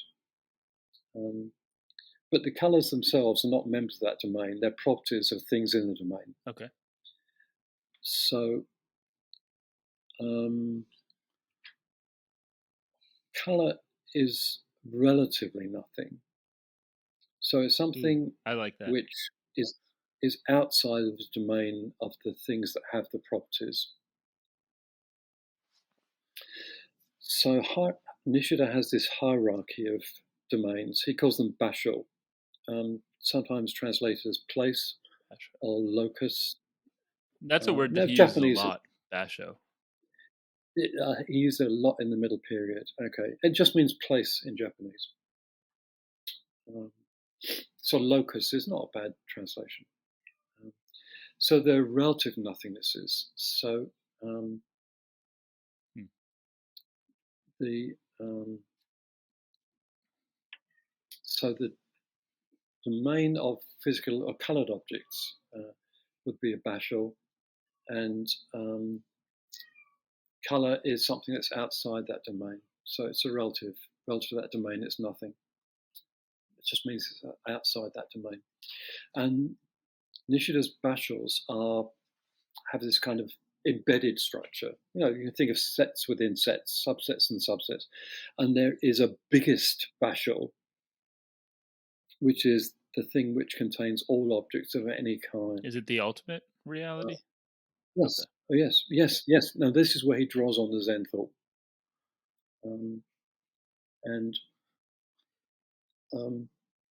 It's ultimate reality, Zettai Mu, absolute reality, because there's nothing bigger. It contains everything, and what makes it absolute is that there's absolutely nothing outside it. It's the ultimate. So there are various relative nothingnesses, but then there's this absolute nothing. And so this is, in some sense, the ground of every object, because every object is an object precisely because it resides in this bashul. And it's ineffable, because if you could characterize it, there had to be something that stands outside the bashul to characterize it, and there is no such thing. In So the same way that it's a very the strange. color properties characterize the original objects. Exactly. Oh, that's very neat. Okay. So this is a very strange idea, and if you don't understand where he's coming from in Zen thinking, it's a very very odd idea indeed. But if you think of the context he's drawing from, it's a little bit more intelligible. I don't know if that helps. It does help. I'm curious about what draws you to this philosophy. Is it just a general interest? I mean, particularly just referring to nothingness. Is it just a general interest in learning, or is there something particularly appealing about this conception of nothingness to you? I'm not sure that I'm particularly attracted to this philosophy. I mean, I'm attracted to understanding many different philosophers, and I struggle to understand them. But with great philosophers, it's always rewarding because you get something out of it. I wouldn't stand up for Nishida any more than I'd stand up for Heidegger or Kripke, or Kant or Hegel or Plato. I mean, I think there are things of great value in all these works. Yeah, afraid so. Couple actually. So I just try to understand different philosophers and take what I can of value out of them. Why am I interested in nothingness? Because it strikes me as it's a paradoxical notion, which has been really not thought through properly in Western philosophy, or maybe even Eastern philosophy, because they don't have the tools of modern logic to handle it. But, I've always found paradox interesting. A lot of my work has been on various kinds of paradox. And over the last 5 or 6 years, I guess I've been interested in nothing because it strikes me as a very paradoxical notion, which can be handled with the techniques of contemporary logic. Now, what are its metaphysical ramifications? Well, that's something I'm still thinking about. Well, correct me if I'm wrong here about Meinong, but I'm just going to use him as an example. But I think of maybe Meinong's conception of non-existent objects as one example is more of an intellectual exercise, an attempt to sort of understand the world. But I tend to think of Eastern philosophy, granted my limited knowledge of it, as being more of a lifestyle, or meant to, I guess maybe this is redundant, to be lived with. And I am wondering if Nishida's philosophy of nothingness was really meant to have some sort of practical applicability, or to influence the way that you perceive the world, and more than just like an, oh, that's interesting intellectual sort of sense. Oh, I think that's certainly true. Oh I yeah, mean, a tell lot me of more. writings by Nishida is on religion, and Nishitani, one of his successors, makes a lot of religion. Look,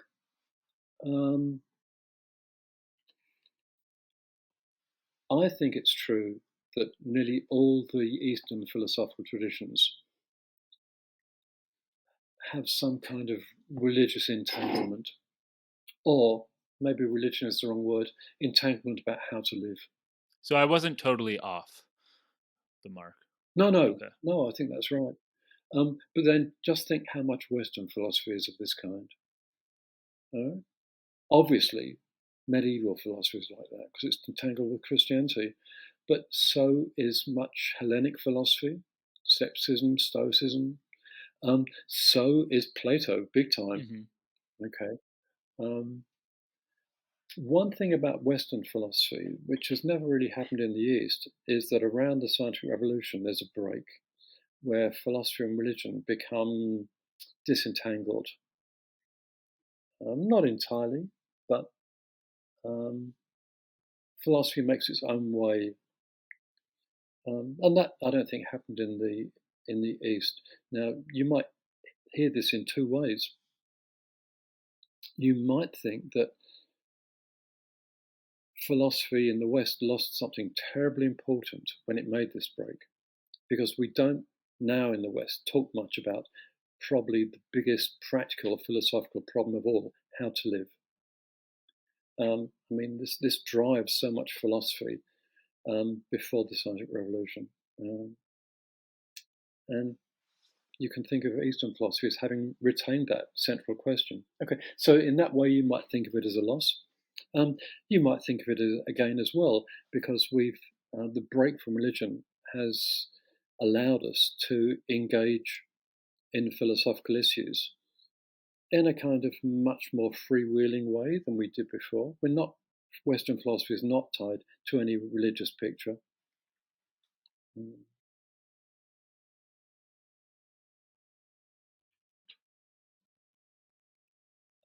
And I think some of the Kyoto philosophers did think of philosophy as not essentially tied to religion, but they were very interested in religion as well. But I mean, to come back to your point, your general point is right. I mean, in the Kyoto school and the other Asian traditions that I know, there isn't this sort of radical break between religion and philosophy that the West made around the turn of the scientific revolution. Another group of philosophers that non-Western philosophers that I know did work on nothingness or nothingness adjacent topics were the Nyāya or the Nyāya. I guess is that the correct one? Look, I can't pronounce Sanskrit, okay. but I think the pronunciation is Nyāya. Okay, yeah, I got Pakistani food the other day, and my friend was making fun of me for saying I'd like some naan and a lassie with my Midwestern accent. But so, what did the Nyāya have to say about absences? Well, I guess maybe we should start with like we do with Nishida. Who are they? Who were they? Okay. So in India, the orthodox Indian philosophy is Hinduism, which has roots in literature, Vedic literature, which go back beyond 1000 BCE. Wow.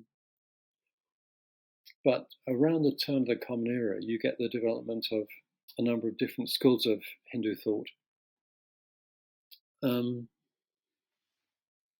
it would be wrong to think of these as kind of like Protestants and Catholics. It's not that. It's just more that the schools do disagree with each other on certain things, but they all pick up one aspect of Vedic thought and kind of work on it, articulate it, theorize it. Okay.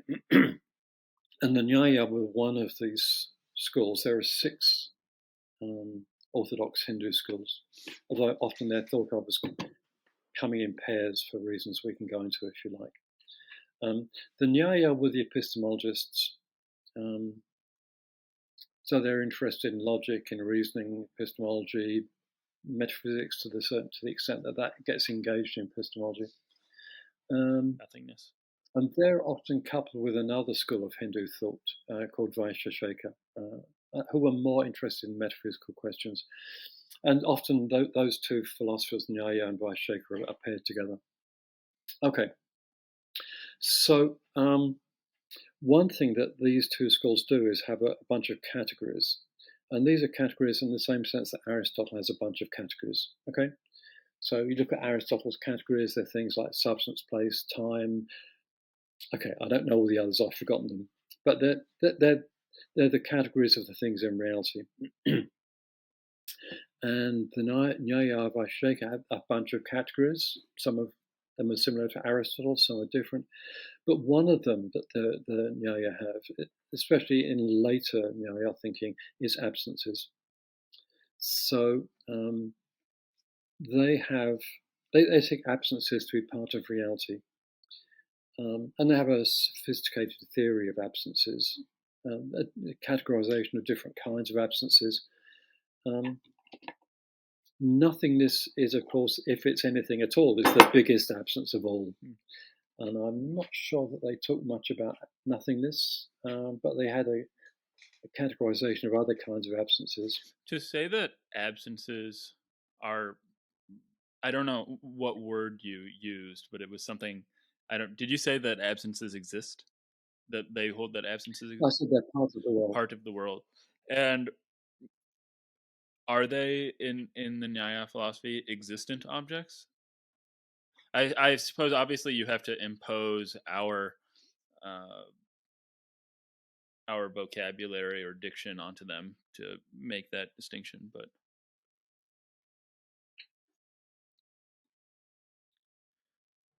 I think that there are some contemporary philosophies of mathematics, like maybe it's I don't think it's Jaquinto himself, but I think somebody named Neil Barton who wrote on zero, a realist account of zero, that we like literally see absences. And was it Ferenikova? I might have her name wrong, but we literally hear absences when we're listening to music and there's a pause or something to that effect. That's certainly true. I mean, the absences are built into the Nyaya account of perception. You can see absences, hear absences. Did they think that absences exist? Oh gosh, that I don't know, because I'm not sure what the Sanskrit word for existence is, and I don't know enough about Nyaya philosophy to know whether they would call it absences existent. You'd have to ask a Nyaya scholar about that. Okay.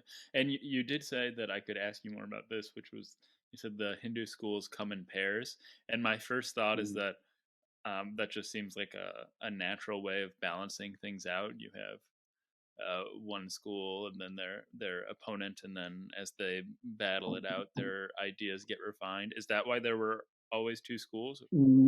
No. They're often classed in pairs because they had different interests, but sort of complementary interests which go well together. So the Nyāya were epistemologists, Vaisheshika were more metaphysicians, but the two mate together nicely. And the same is true as the other pairs. I mean, we could go into that if you like, but that's the answer.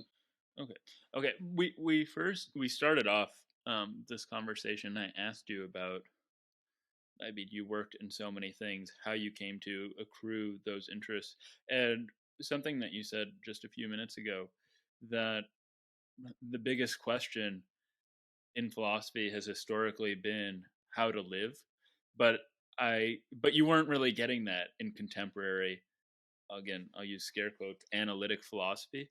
Is that one of the reasons that you turned to non-Western philosophy, because you want? No. Oh, it's not. No. Okay. No. Look, I didn't say it was the biggest philosophical question. If I did, I didn't mean to say exactly that. It's one of the most important philosophical questions because it's one that concerns everybody, whether they think about it much or not. And certainly philosophers in the West don't think much about it nowadays. Yeah, I haven't. But everybody. I was going to say that I haven't been, at least not consciously. It amazes me that I haven't been thinking about it until relatively recently. I was just sort of like going about my life.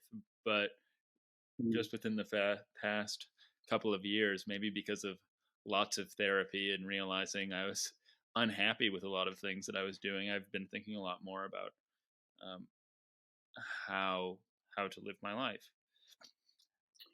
Yeah, well, I don't mean to sound condescending, but I think it's a part of growing up. No, that's not condescending. But we all have to make choices. You know, what should I do with my money? What should I do as a profession? Who should I vote for? We all worry about these questions, and whether you sort of thematize them as a philosophy, they are philosophy. They're sort of aspects of ethics, political philosophy. But the general question is, how should you live? And we all think about these things. And some philosophical traditions theorize them explicitly. But for all of us, the question of how should I live plays an important role in our thinking, consciously or subconsciously sometimes. Okay, but your question was, did I turn to Eastern philosophy for that? And the answer is no. Let me tell you how I got involved in Eastern philosophy. So I've been a professional philosopher for about 20 and a bit years, and I knew nothing about Asian philosophy. It wasn't that I was against it, I just wasn't on my horizon. And then I met a philosopher who's now a very old friend, Jay Garfield, who knew a lot more about this stuff than I do and still does. And I just finished writing my book, Beyond the Limits of Thought, and he just finished his translation of Mulamajampa-Karika, which is probably the most important philosophical Buddhist text after the works of the Buddha. And talking to Jay, I just realized that we had so many interests in common, and he had Buddhist perspective on these things that I didn't have, and I had logical ways of handling these things that he didn't have, and so I just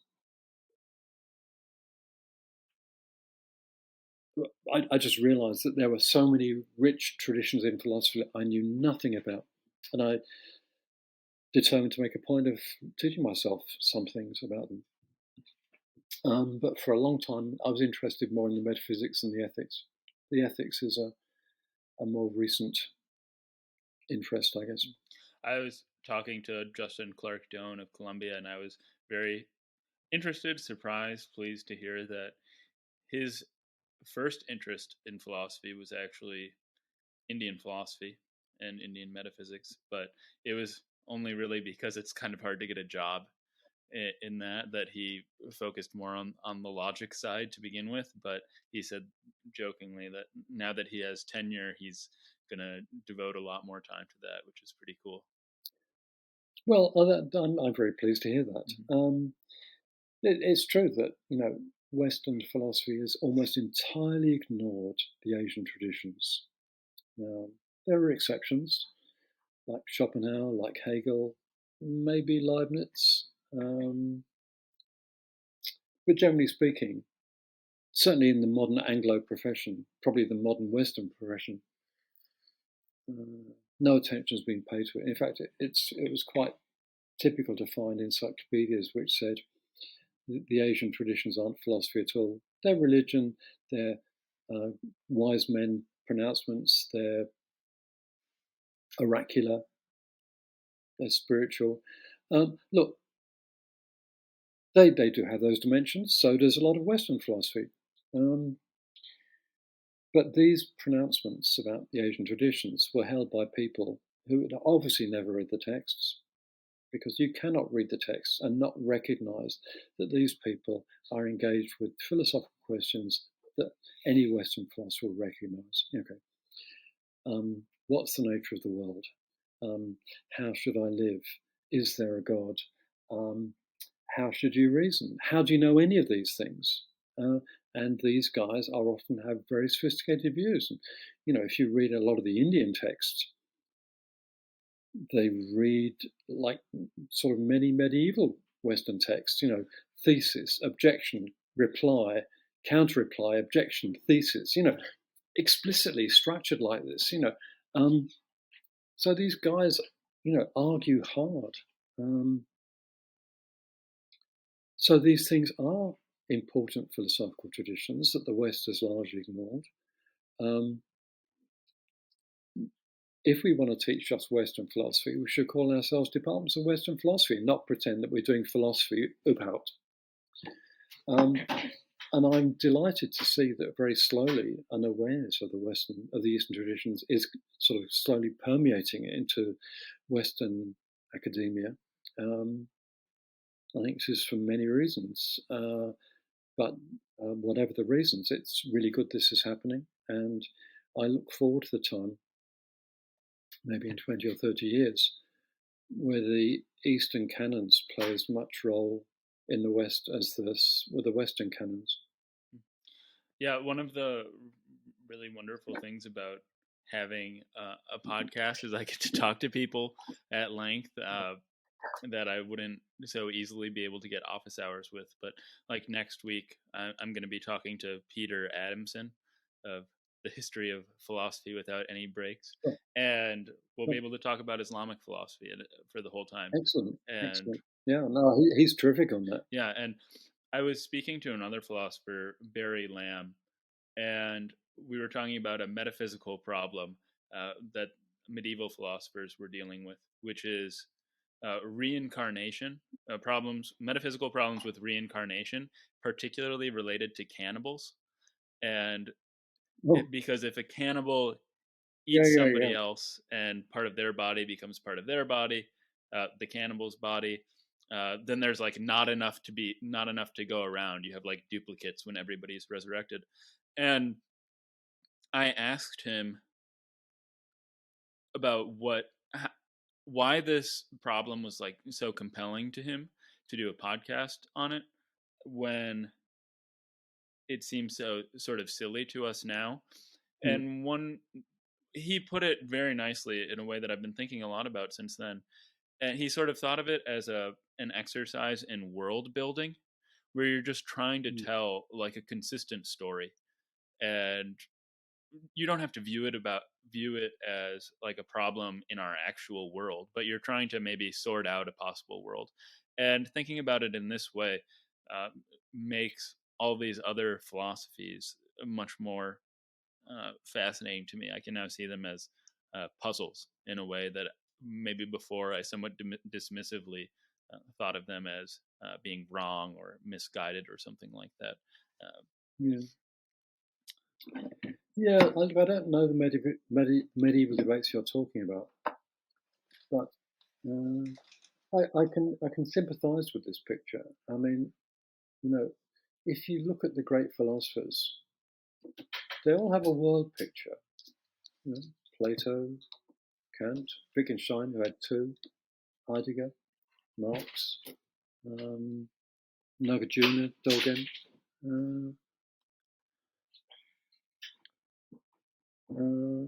And you don't have to believe these pictures are true, but it's very rare that they don't have points of insight.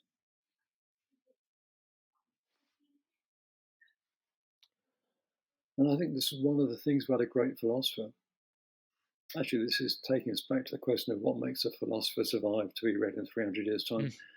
I think one of the things that makes a great philosopher is that they do have these kind of profound points of insight which subsequent generations can go back to and find new things in all the time. How many times in the history of Western philosophy have we gone back to Plato? And no, I mean, Plato's view, these abstract objects exist in this Platonic realm, that's wacky, okay? So, Kant, space and time were in your head. Heidegger, life is a game of being, playing with us. All these are really wacky pictures, okay? But they're kind of fascinating. And I think we find them fascinating not simply for historical reasons, although that as well, but because even though these pictures are wacky, they have points of insight that we can learn from. So you don't have to be a Platonist to find points of insight in Plato, or Kantian to find points of insight in Kant, or Heideggerian to find points of insight in Heidegger, and so on. So actually, this relates to something else we talked about, fiction, because fiction is not just telling stories, or at least good fiction doesn't simply tell stories. It actually, you get points of insight about something, often humans, but maybe other things, political structures, depending on the context. So the act of this sort of world building that you find in acts of fiction does teach you, or at its best, can certainly teach you something about important philosophical issues. So, I think the way you suggested looking at these things is actually quite interesting, significant. A few days ago, I spoke with Paul Woodruff at a classicist from UT Austin, and he was in the Vietnam War, and we mainly talked about philosophy of war because being in war, as you can imagine, tremendously impacted him and left him with a lot of ethical questions. And he wrote a fair amount of fiction, I think novels and plays, and that helped him sort of come to grasp with what his beliefs were, and it helped him philosophize. Right. And I seem to recall that you wrote, I don't know how much fiction you've written, but I do remember that you wrote a story called Sylvan's Box.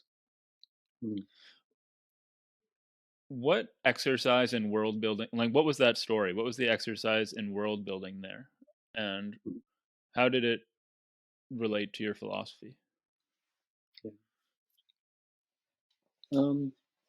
Sylvan's Box is a story in which something impossible happens. Okay? And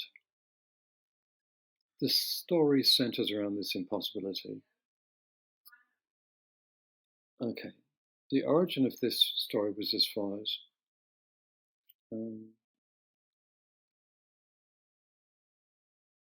It went back to a discussion with David Lewis way back in, I don't know. Oh, I suppose you would have known David Lewis. Yeah, very well. Oh, that's pretty awesome. David came to us, and his wife, Steffi, came to Australia for a couple of months every year for 20 years or so. He loved Australian philosophy. Australian philosophers loved him and Steffi. He had a very Australian way of doing philosophy. Robust, no unpretentious, problem-driven, open-minded but critical. Okay, so so I knew David reasonably well. And David at this time had been working on his fiction, his account of fiction, Truth in Fiction. And in the Truth in Fiction paper, he does briefly consider what to say about inconsistent fictions, like the kind of, in Conan Doyle, there's supposedly one story where Watson had a war wound in his leg, and another one where his war wound in his arm and so on, from his shoulder. And David's view was when you find this, you kind of break the story up into fragments and just,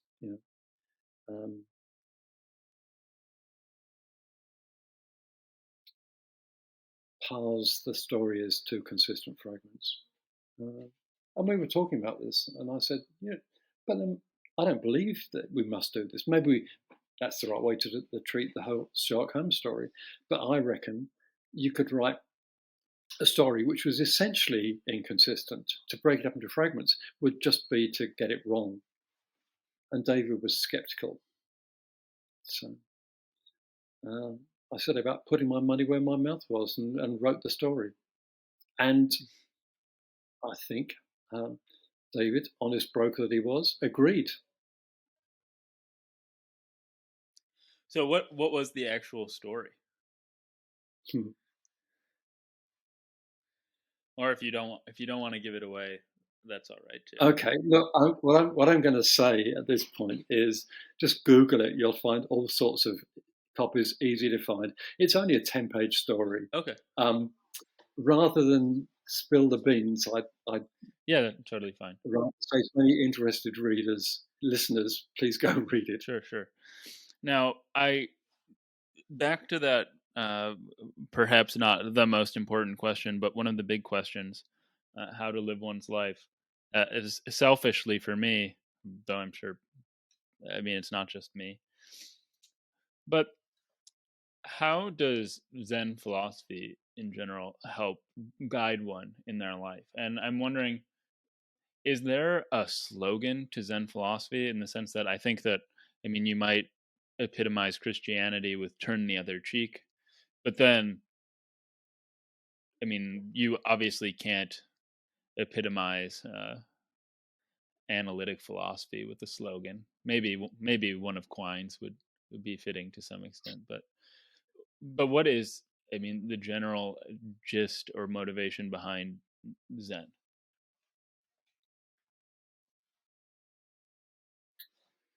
Okay, look, remember that I'm not a Buddhist of any kind. Okay, I was going to ask that Generally, too. So no, I'm not a Buddhist. I have no religion. Actually, philosophy is my religion, if you like.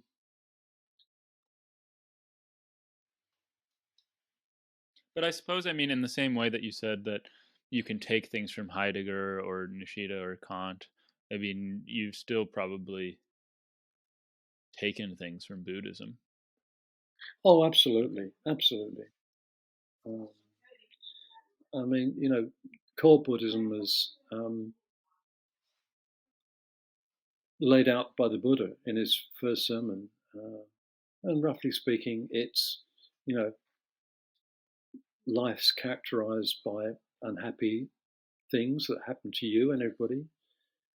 But there's something you can do to make it better. Let me tell you how. When was That's that sermon from about? it's immediately after the Buddha achieves enlightenment, at least historically. That's the legend, and it's no one knows the exact dates of Siddhartha Gautama, but it's around about 500 BCE. Okay, so it's newer, but not much newer than the Hindu traditions we were talking about, with it, which I think you said were Yes, 1000 BCE. yes. So around 500 BCE, a number of Indian philosophical traditions break away from orthodoxy. Buddhism was one, Jainism was another, Charvaka the materialist was another. So these are thought of as the heterodox schools of Indian philosophy, the Hindu ones being the orthodox schools. But anyway, what the Buddha gives in his first sermon is an analysis of the human condition. Everyone gets old, everyone gets ill,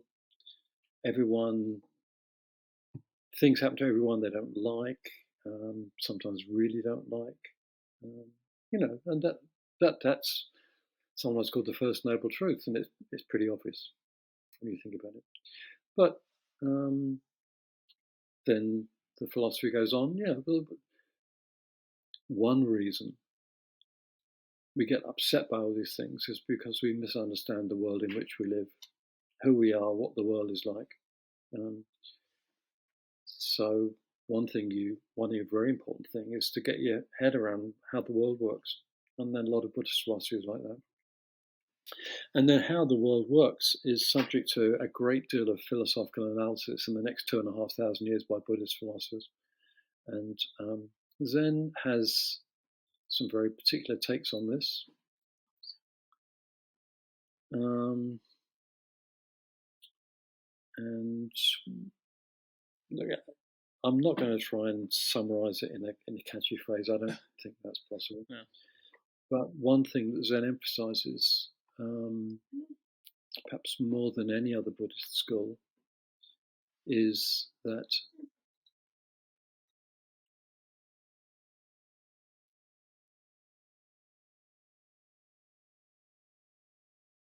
one thing that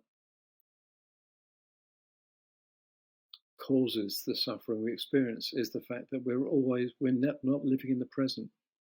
We're worried about the future or concerned with the past all the time, whereas where the action of life is really the present.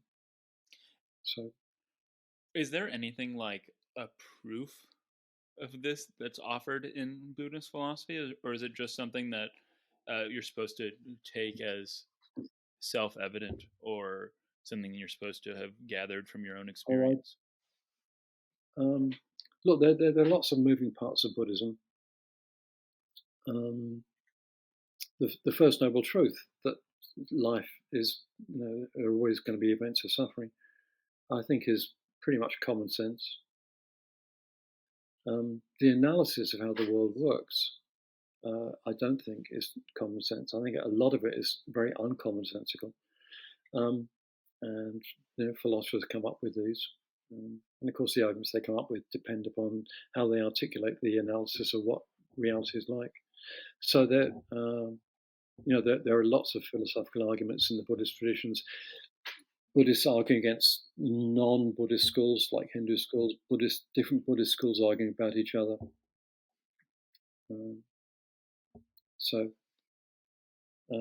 Even way back in the Buddhist sutras, the supposed stories of the life of Buddha, he says, don't believe something simply because you find it in a book, or some bright bastard tells you, or your priest or your parents tell you, or think about it for yourself. See if it stands up to reason for you. So right back in the origins of Buddhism, there's the thought that you don't take things simply as a matter of faith. It's got to stand up to reason for you. Maybe this distinguishes it from many religions, certainly theistic religions. But certainly it's a feature of Buddhism. I'm sort of struggling to see how this all relates, the idea of living in the present, how it relates to Nishida on nothingness.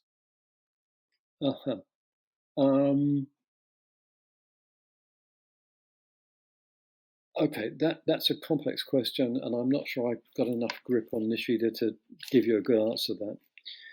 But let me put it this way.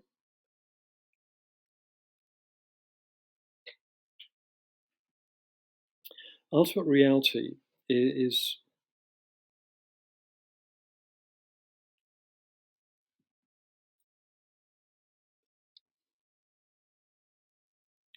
okay. To understand reality, you have to understand ultimate reality, and not just the phenomenal world that's overlaid on it. And that is nothingness, an ineffable reality. And supposedly, it's an experience of that you get from your enlightenment experience, satori. And the relationship between that and time is a very difficult philosophical question. But one way you might think about it is that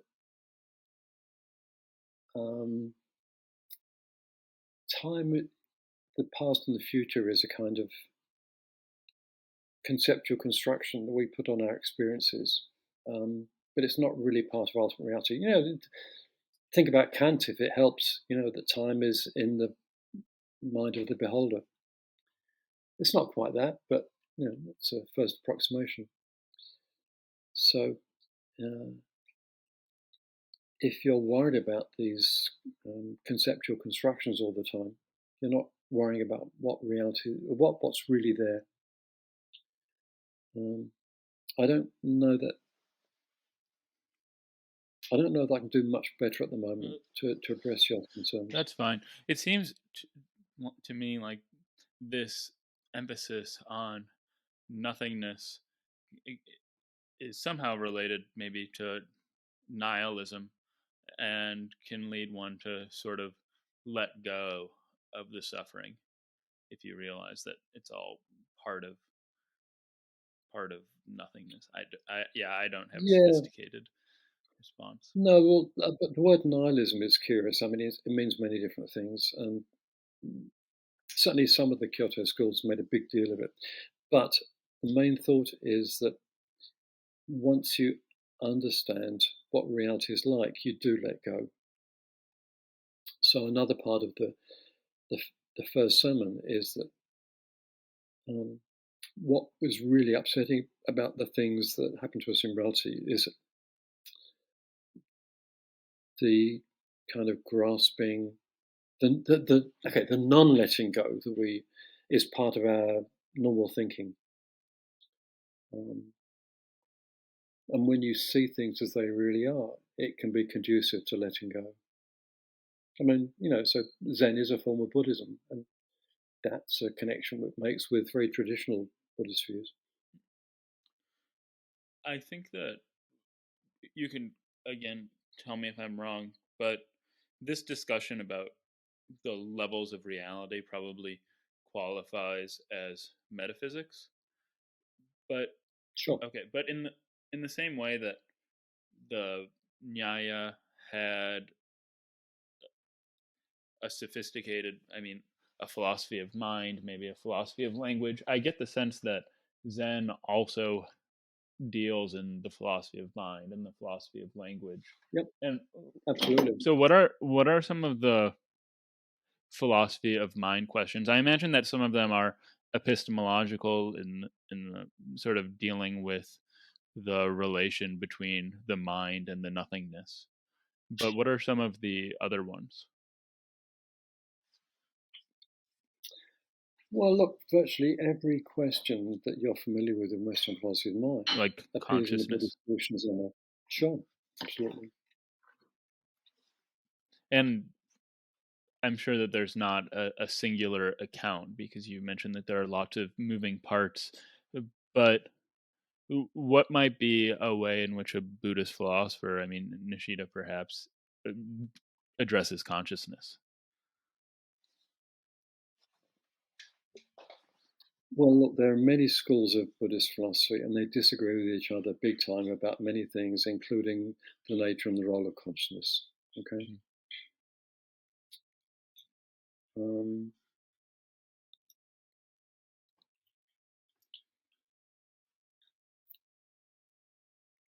But Nishida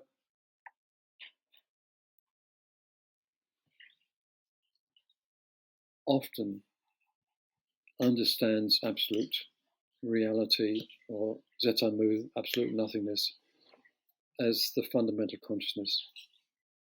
So sometimes in the Really? Buddhist tradition, it's called Buddha nature. So it is the stuff of reality. So it's sort of panpsychism. Yeah, except let's just say pan. Okay. Because it's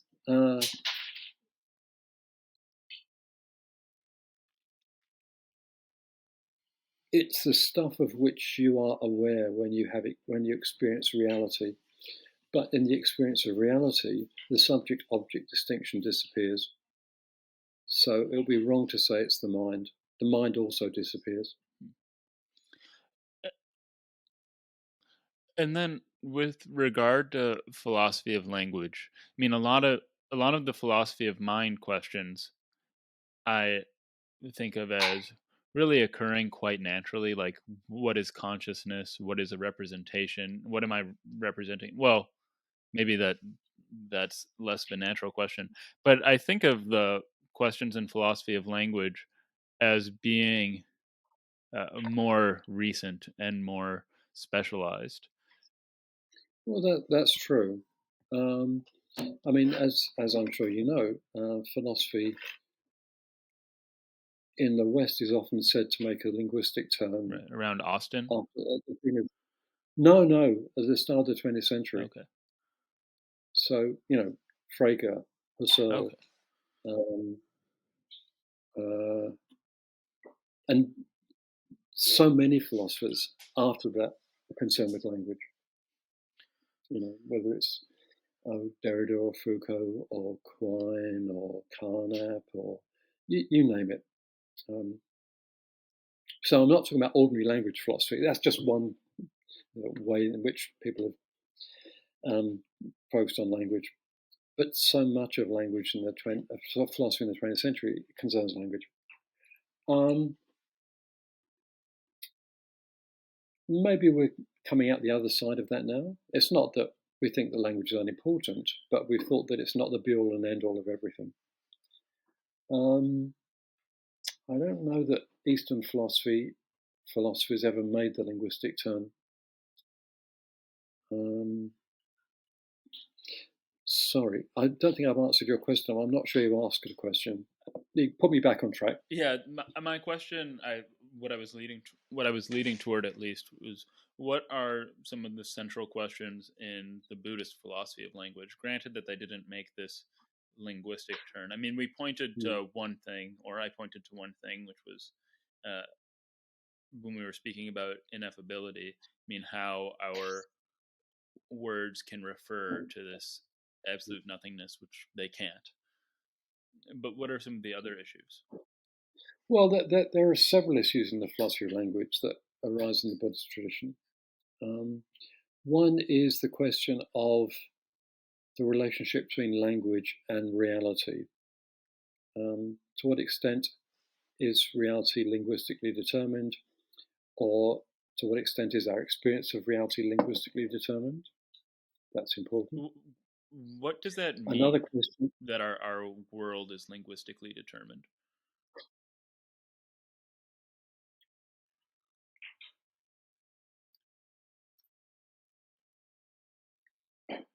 well,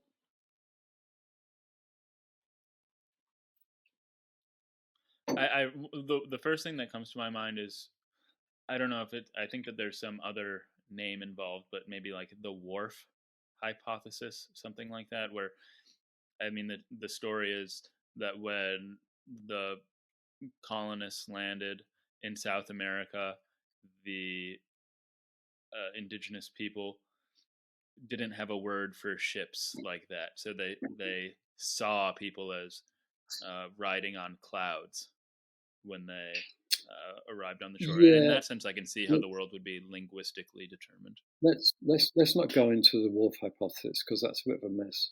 But just think of it this way: the social world, at least, is clearly conceptually constructed. Okay, what's a country? What's money? What's a philosophy professor? These notions are heavily conceptually dependent. Okay, and concepts and language may not be exactly the same thing, but it seems difficult to see how you could have concepts like money or a country or Congress or president without language. Okay, and I don't think it's sort of very contentious that our social reality is heavily conceptually constructed. No, that's a very nice way of putting it for me. So the question is, how much of reality is conceptually constructed? And that's something that Buddhist schools disagree about. Okay, that's one way that language features. Another way that features is this. Generally speaking, Buddhists are nominalists about universals. So they don't believe in abstract objects. I mean, again, they're very common sense people. What exists is what's in the causal flux. Right, and well, I mean, going back to Nishida, I mean, there you have the objects in your domain, and then you have your properties, but they're nothing. So I can see the nominalism there. But all of Buddhism is nominalist. Okay, so you have a question of how you understand language, which at least prima facie appears to refer to universals. How does that work? And there's a big discussion of that. Then there's a question of how you should understand the relation of language to the ineffable, if there is an ineffable.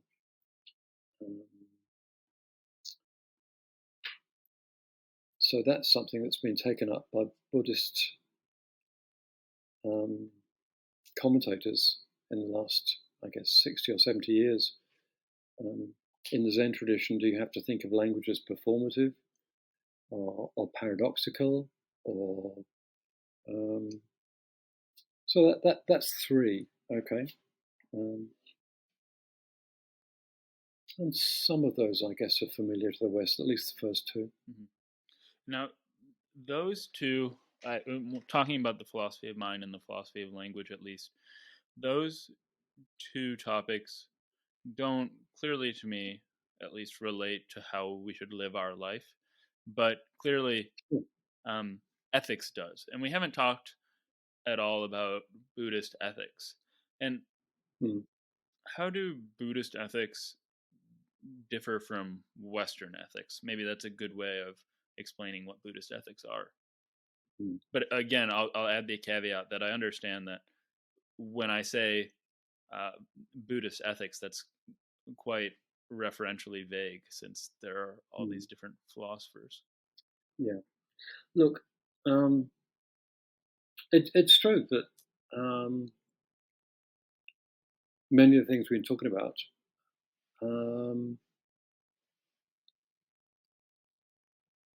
are not centrally relevant to ethics. I mean, this comes back to the thought that when you start to do philosophy, you start up in one area, and then you get driven to different areas because of interconnections, and then different areas. So it's not as though everything is going to be centrally relevant to every aspect of philosophy, but the connections are there, and they're there. They're in ethics. In all traditions, scratch any ethics and you'll find the metaphysics underneath, whether it's Kant or Aristotle or Nagarjuna. So what is Buddhist ethics compared with Western ethics? Well, look, for a start, there's no such thing as Western ethics. Okay? There are many Western ethics. Yeah. Kant is not Peter Singer, is not Aquinas. Sure. So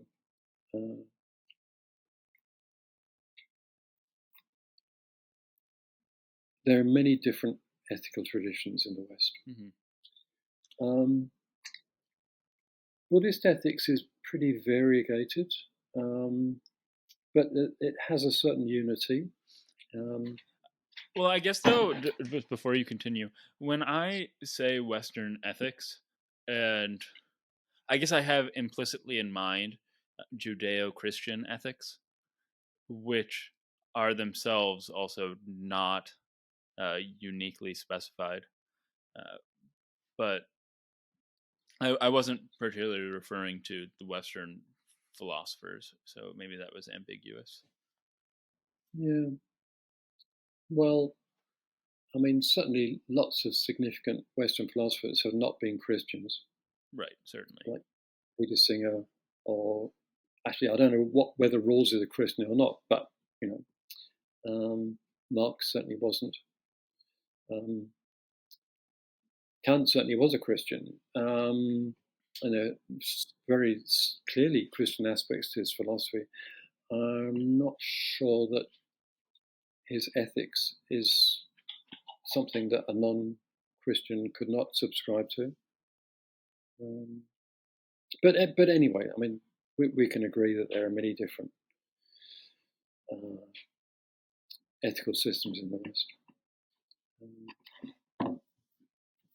And as I say, there is disagreement amongst Buddhist philosophers on ethical issues, but there is a certain commonality.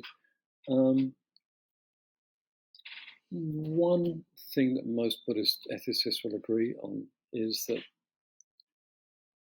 most of us don't like. Okay, the Sanskrit word is dukkha. Usual translation is suffering, but that's far too narrow. It's the things in life that you really don't like, physical pain, mental pain. We can agree that we don't like those. And the First Noble Truth is, that's a recurrent feature of life. And life would be better without it. And ethics is about those things you can do to make life better in this way. And there's a bunch of concrete suggestions as how you go about that. So that's one thing that all Buddhist traditions will agree on. And another is that might make it sound terribly selfish. You're only concerned with yourself. But that thought could not be further from the truth, because in the end, getting rid of your suffering is part of the much bigger project of getting rid of other people's suffering too. So a central Buddhist virtue, especially in Buddhism after about the turn of the Common Era, is, again, the Sanskrit term is karuna, usually translated as compassion. But the thought is that getting rid of your suffering and getting rid of other people's suffering go together for various philosophical reasons we could talk about. But that's something that all Buddhist ethical traditions will agree on, getting rid of suffering, and not just yours, but everyone's. Yeah, why do they go together? In Buddhist philosophy. Well, Buddhist philosophers give different reasons.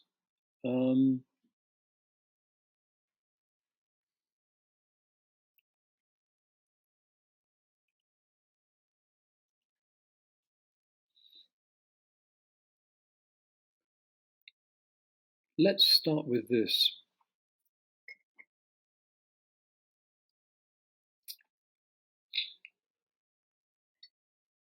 Think about your well-being.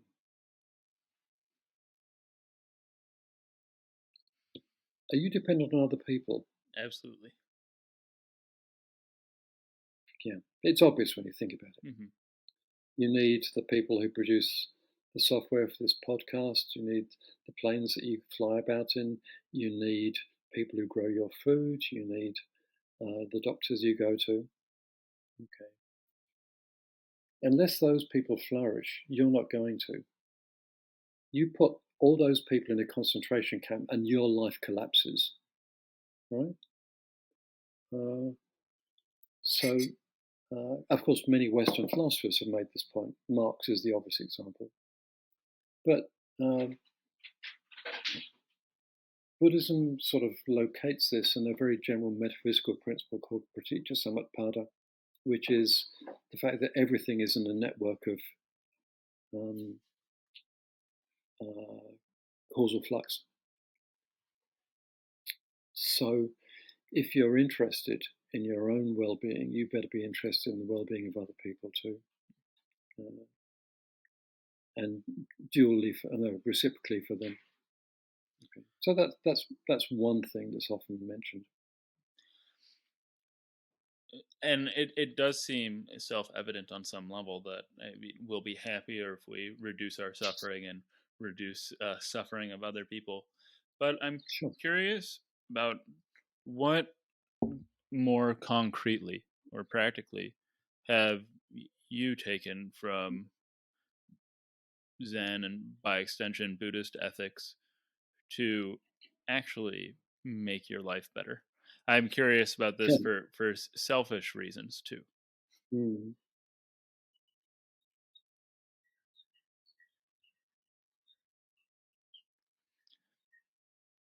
Because I imagine that on some level there is this sophisticated philosophical dialogue motivating these things, but then not every Buddhist is going to be a philosopher, and on some level these or the truths arrived at will be distilled to them and distributed. Yeah. So that's a good question, but a hard question. Look,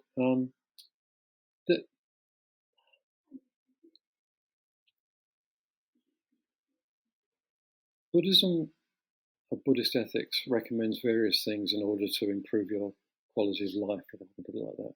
One is understanding the world in which you live, and that includes your interdependence with other beings. One is not getting quite so attached to things, which doesn't mean that you can't want things in the world. I would very much like a lot of suffering in the world to disappear, and there are things that collectively we can do about this. I certainly have desires in that sense, but when things go wrong in my life, when we elect Donald Trump or whatever, which is a complete screw up, I understand that I shouldn't get in, even though I think that's a bad thing, I shouldn't take it too personally. So, I understand that a lot of the times I get upset is because I'm far too attached to things which I shouldn't be attached to, which I emphasize is not deciding to sit in the cushion and have nothing to do with the world. On the contrary. Another thing I've taken away from Buddhist ethics is an understanding of how much I owe to other people and how much, well, maybe how little, but that I can do to help other people, but I should do that little. Okay. So it's changed the way I think about me. It's changed the way I think about other people and my relationship to them. I don't know if that addresses your question. No, it very much does. There are contemporary issues I saw that you had written and talked about, such as Buddhism's relation to environmental ethics. And with environmental ethics, I can see how reducing global warming will alleviate the suffering of people across the world. But is there also a Buddhist obligation or a moral obligation in Buddhism to the world itself? Look, let me just say that obligation plays no role in Buddhist ethics. That's a deontological notion, and Buddhist ethics is not deontology. But put that aside. I just wanted to make that clear. Mm-hmm. Is there an obligation to the world? I mean, do you think that things have value in and of themselves, independent of human interests? Okay, look, this is a disagreement in contemporary Buddhist ethics. Okay. Some Buddhist ethicists have argued that it's that one does. It's a consequence of pratitya samutpada, the fact that we're in a causal network. I think this view is wrong. What's at the basis of Buddhist ethics is dukkha, suffering, and that has to do with sentience. So, a lot of things in life are not sentient, so they're not a concern in and of themselves. But of course, their relationship with sentient creatures is absolutely important, and we're doing a lot of things to completely screw up the non-sentient world for sentient people, sentient things, because it's not just people that are sentient, of course, and we're doing that big time. Should we be concerned with that? Absolutely. Should we be concerned with that for Buddhist reasons? If you're a Buddhist, absolutely. So I can see, so then we have an obligation to other living things, use the word sentience, but do we then not really have an obligation to Mars or Pluto? We could blow them up for all Buddhist ethics is concerned? Or is that, maybe that's a silly question, but it's what came to mind. Look, if it has no relevance to sentience, then as far as I'm concerned, it has no moral significance. But as I say, there is a debate in contemporary Buddhist environmental ethics about that, and people disagree. So this is just my view. Another contemporary issue that I'm curious about, I spoke with Ray Briggs, who's a professor at Stanford. They do decision theory, but also have lately been working on gender issues, and I'm they're trans, and I'm curious about how Buddhism relates to questions about gender. Yeah.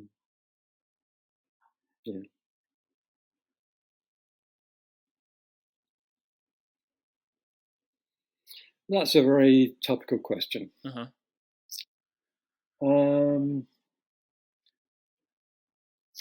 Look,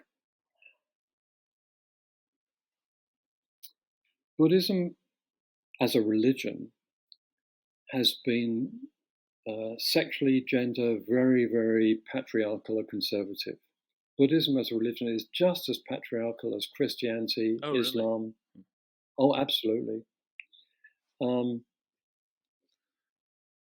It's interesting how these things can be baked into a conceptual scheme on such a basic level that even though you might be sort of preaching or promoting the alleviation of suffering, can't really look you can't look deeply enough inwards to rectify it if it's already like endemic to what you're doing. Look, every religion, every worldview is going to take over things from the ambient culture, usually unconsciously. And most religions, world religions, have taken over patriarchy and they've absorbed it from the ambient culture. Buddhism is interesting in the sense that there are various sutras where the Buddha says that gender and sex are of absolutely no importance, that caste is of no importance. In fact, it famously attacked the caste system. So, quite canonically,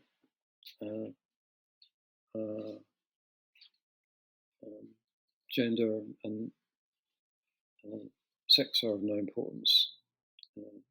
Enlightenment is the same for everybody, regardless of gender. Having said that, the Buddha refused to let women into the Sangha, the priesthood. And when some of his followers complained, he agreed to let a few in as long as they were under the control of men. Okay, this is paradigm paternalism, right? Patriarchy. So Buddhism has not been neutral on gender issues, and it's been very sexually conservative. Now, Buddhism is a work in progress. It's morphed, it's changed a lot in 2,500 years, particularly when it goes into China. It's moving into the West now, where it's morphing again. And slightly more enlightened views about sexuality and gender are going to be part of what becomes of Buddhism when it goes into the West. Because, as a religion, Buddhism appeals to sort of people who are kind of have more education, perhaps more affluent.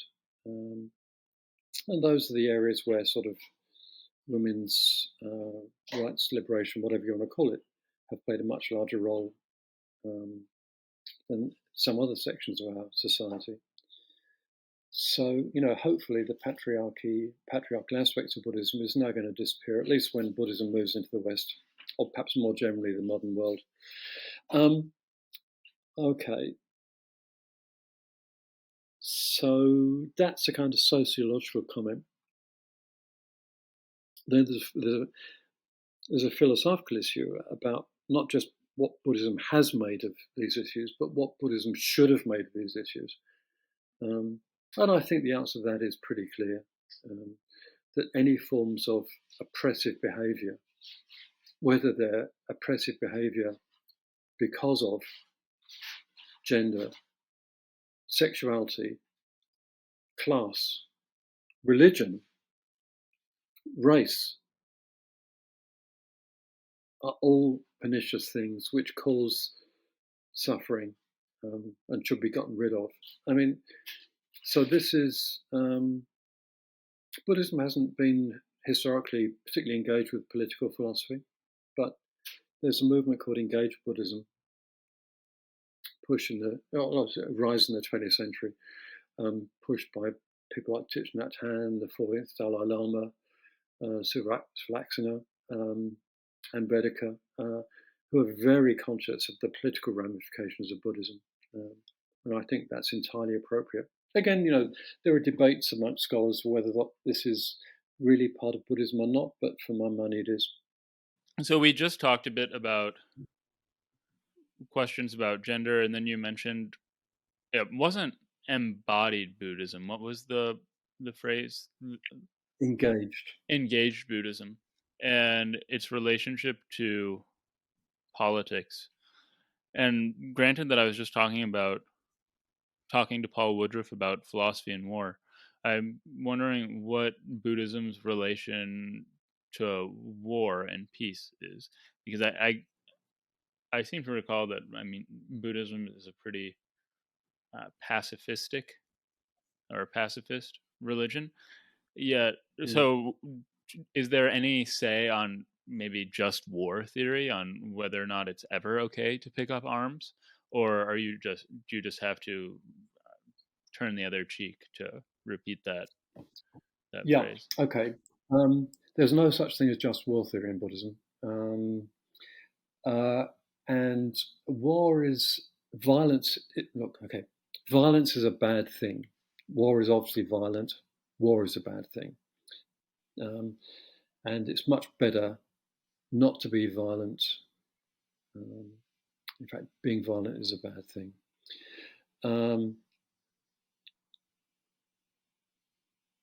But Buddhism is not pacifist. It's not like Jainism. Okay. There's a recognition that sometimes violence is necessary.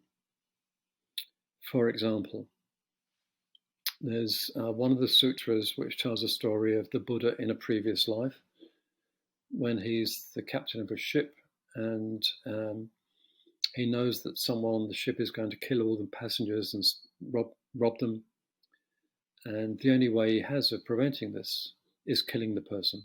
And he does it. Okay. So this is not great, but it's the best thing in the context. And in fact, it's done out of compassion.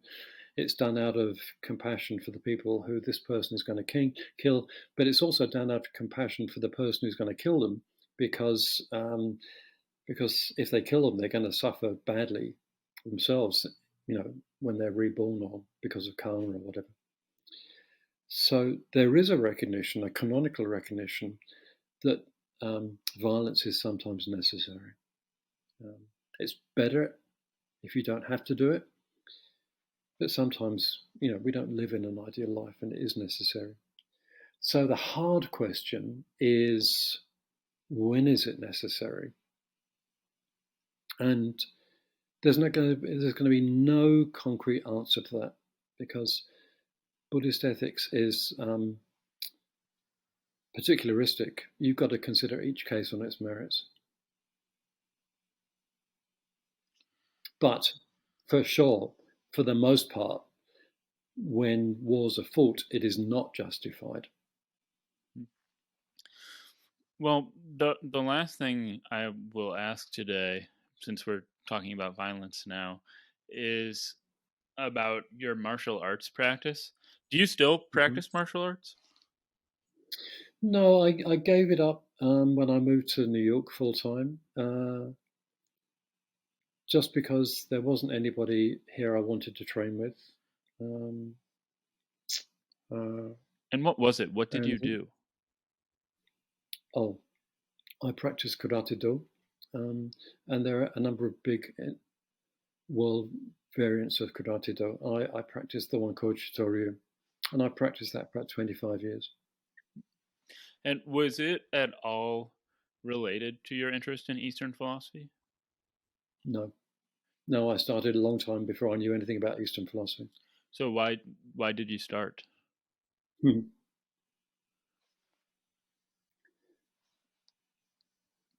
Okay, so at the time I lived with my family in Perth in Australia. I had a daughter at that time. I have a daughter, but at that time she was 10. And my wife and I thought it would be a good idea for her to learn to defend herself. So she wasn't a particularly physical kid. And my wife said, well, look, she said to her, look, we'll go to this karate club, I'll come with you and we'll do it together. And so they did. So a couple of years later, we moved to Brisbane. And I used to play baseball, of all things, in Perth, but I decided to hang up my glove. And I was looking around something to do in Brisbane, and my wife said, well, look, I'm going to find a karate club here. And my wife and my daughter will go and train. Why don't you join us? And I said, no, I'm not into hitting people. And she said to me, well, it's about not hitting people. And that sounded really stupid to me, right? But she was absolutely right. So I thought, okay, I'll give it a go. And within a month, I was hooked. It was just a total experience of mind, body, and as I came to appreciate later, spirit, ethics. So, it's called Karate Do. Okay, Do is the Japanese for the Chinese Tao, as in Taoism, meaning way. Right. So there are lots of Dos in Japan: Aikido, Karate Do, Kendo, Chado. And they're more than just activities. They're activities which inform how you live your life. And for me, Karate Do really was something that informed my life. You've got to practice for a long time before you start to understand these things. But it's true. It's no accident that lots of the great Karate Do teachers were heavily influenced by Buddhist thinking. Okay, Graham. Well, this has been a wide-ranging and just generally phenomenal conversation on my part, and I'm sure everybody listening will get a lot out of it as well. So thanks for sharing your knowledge with me. Oh, yeah, you're welcome. I've enjoyed the discussion.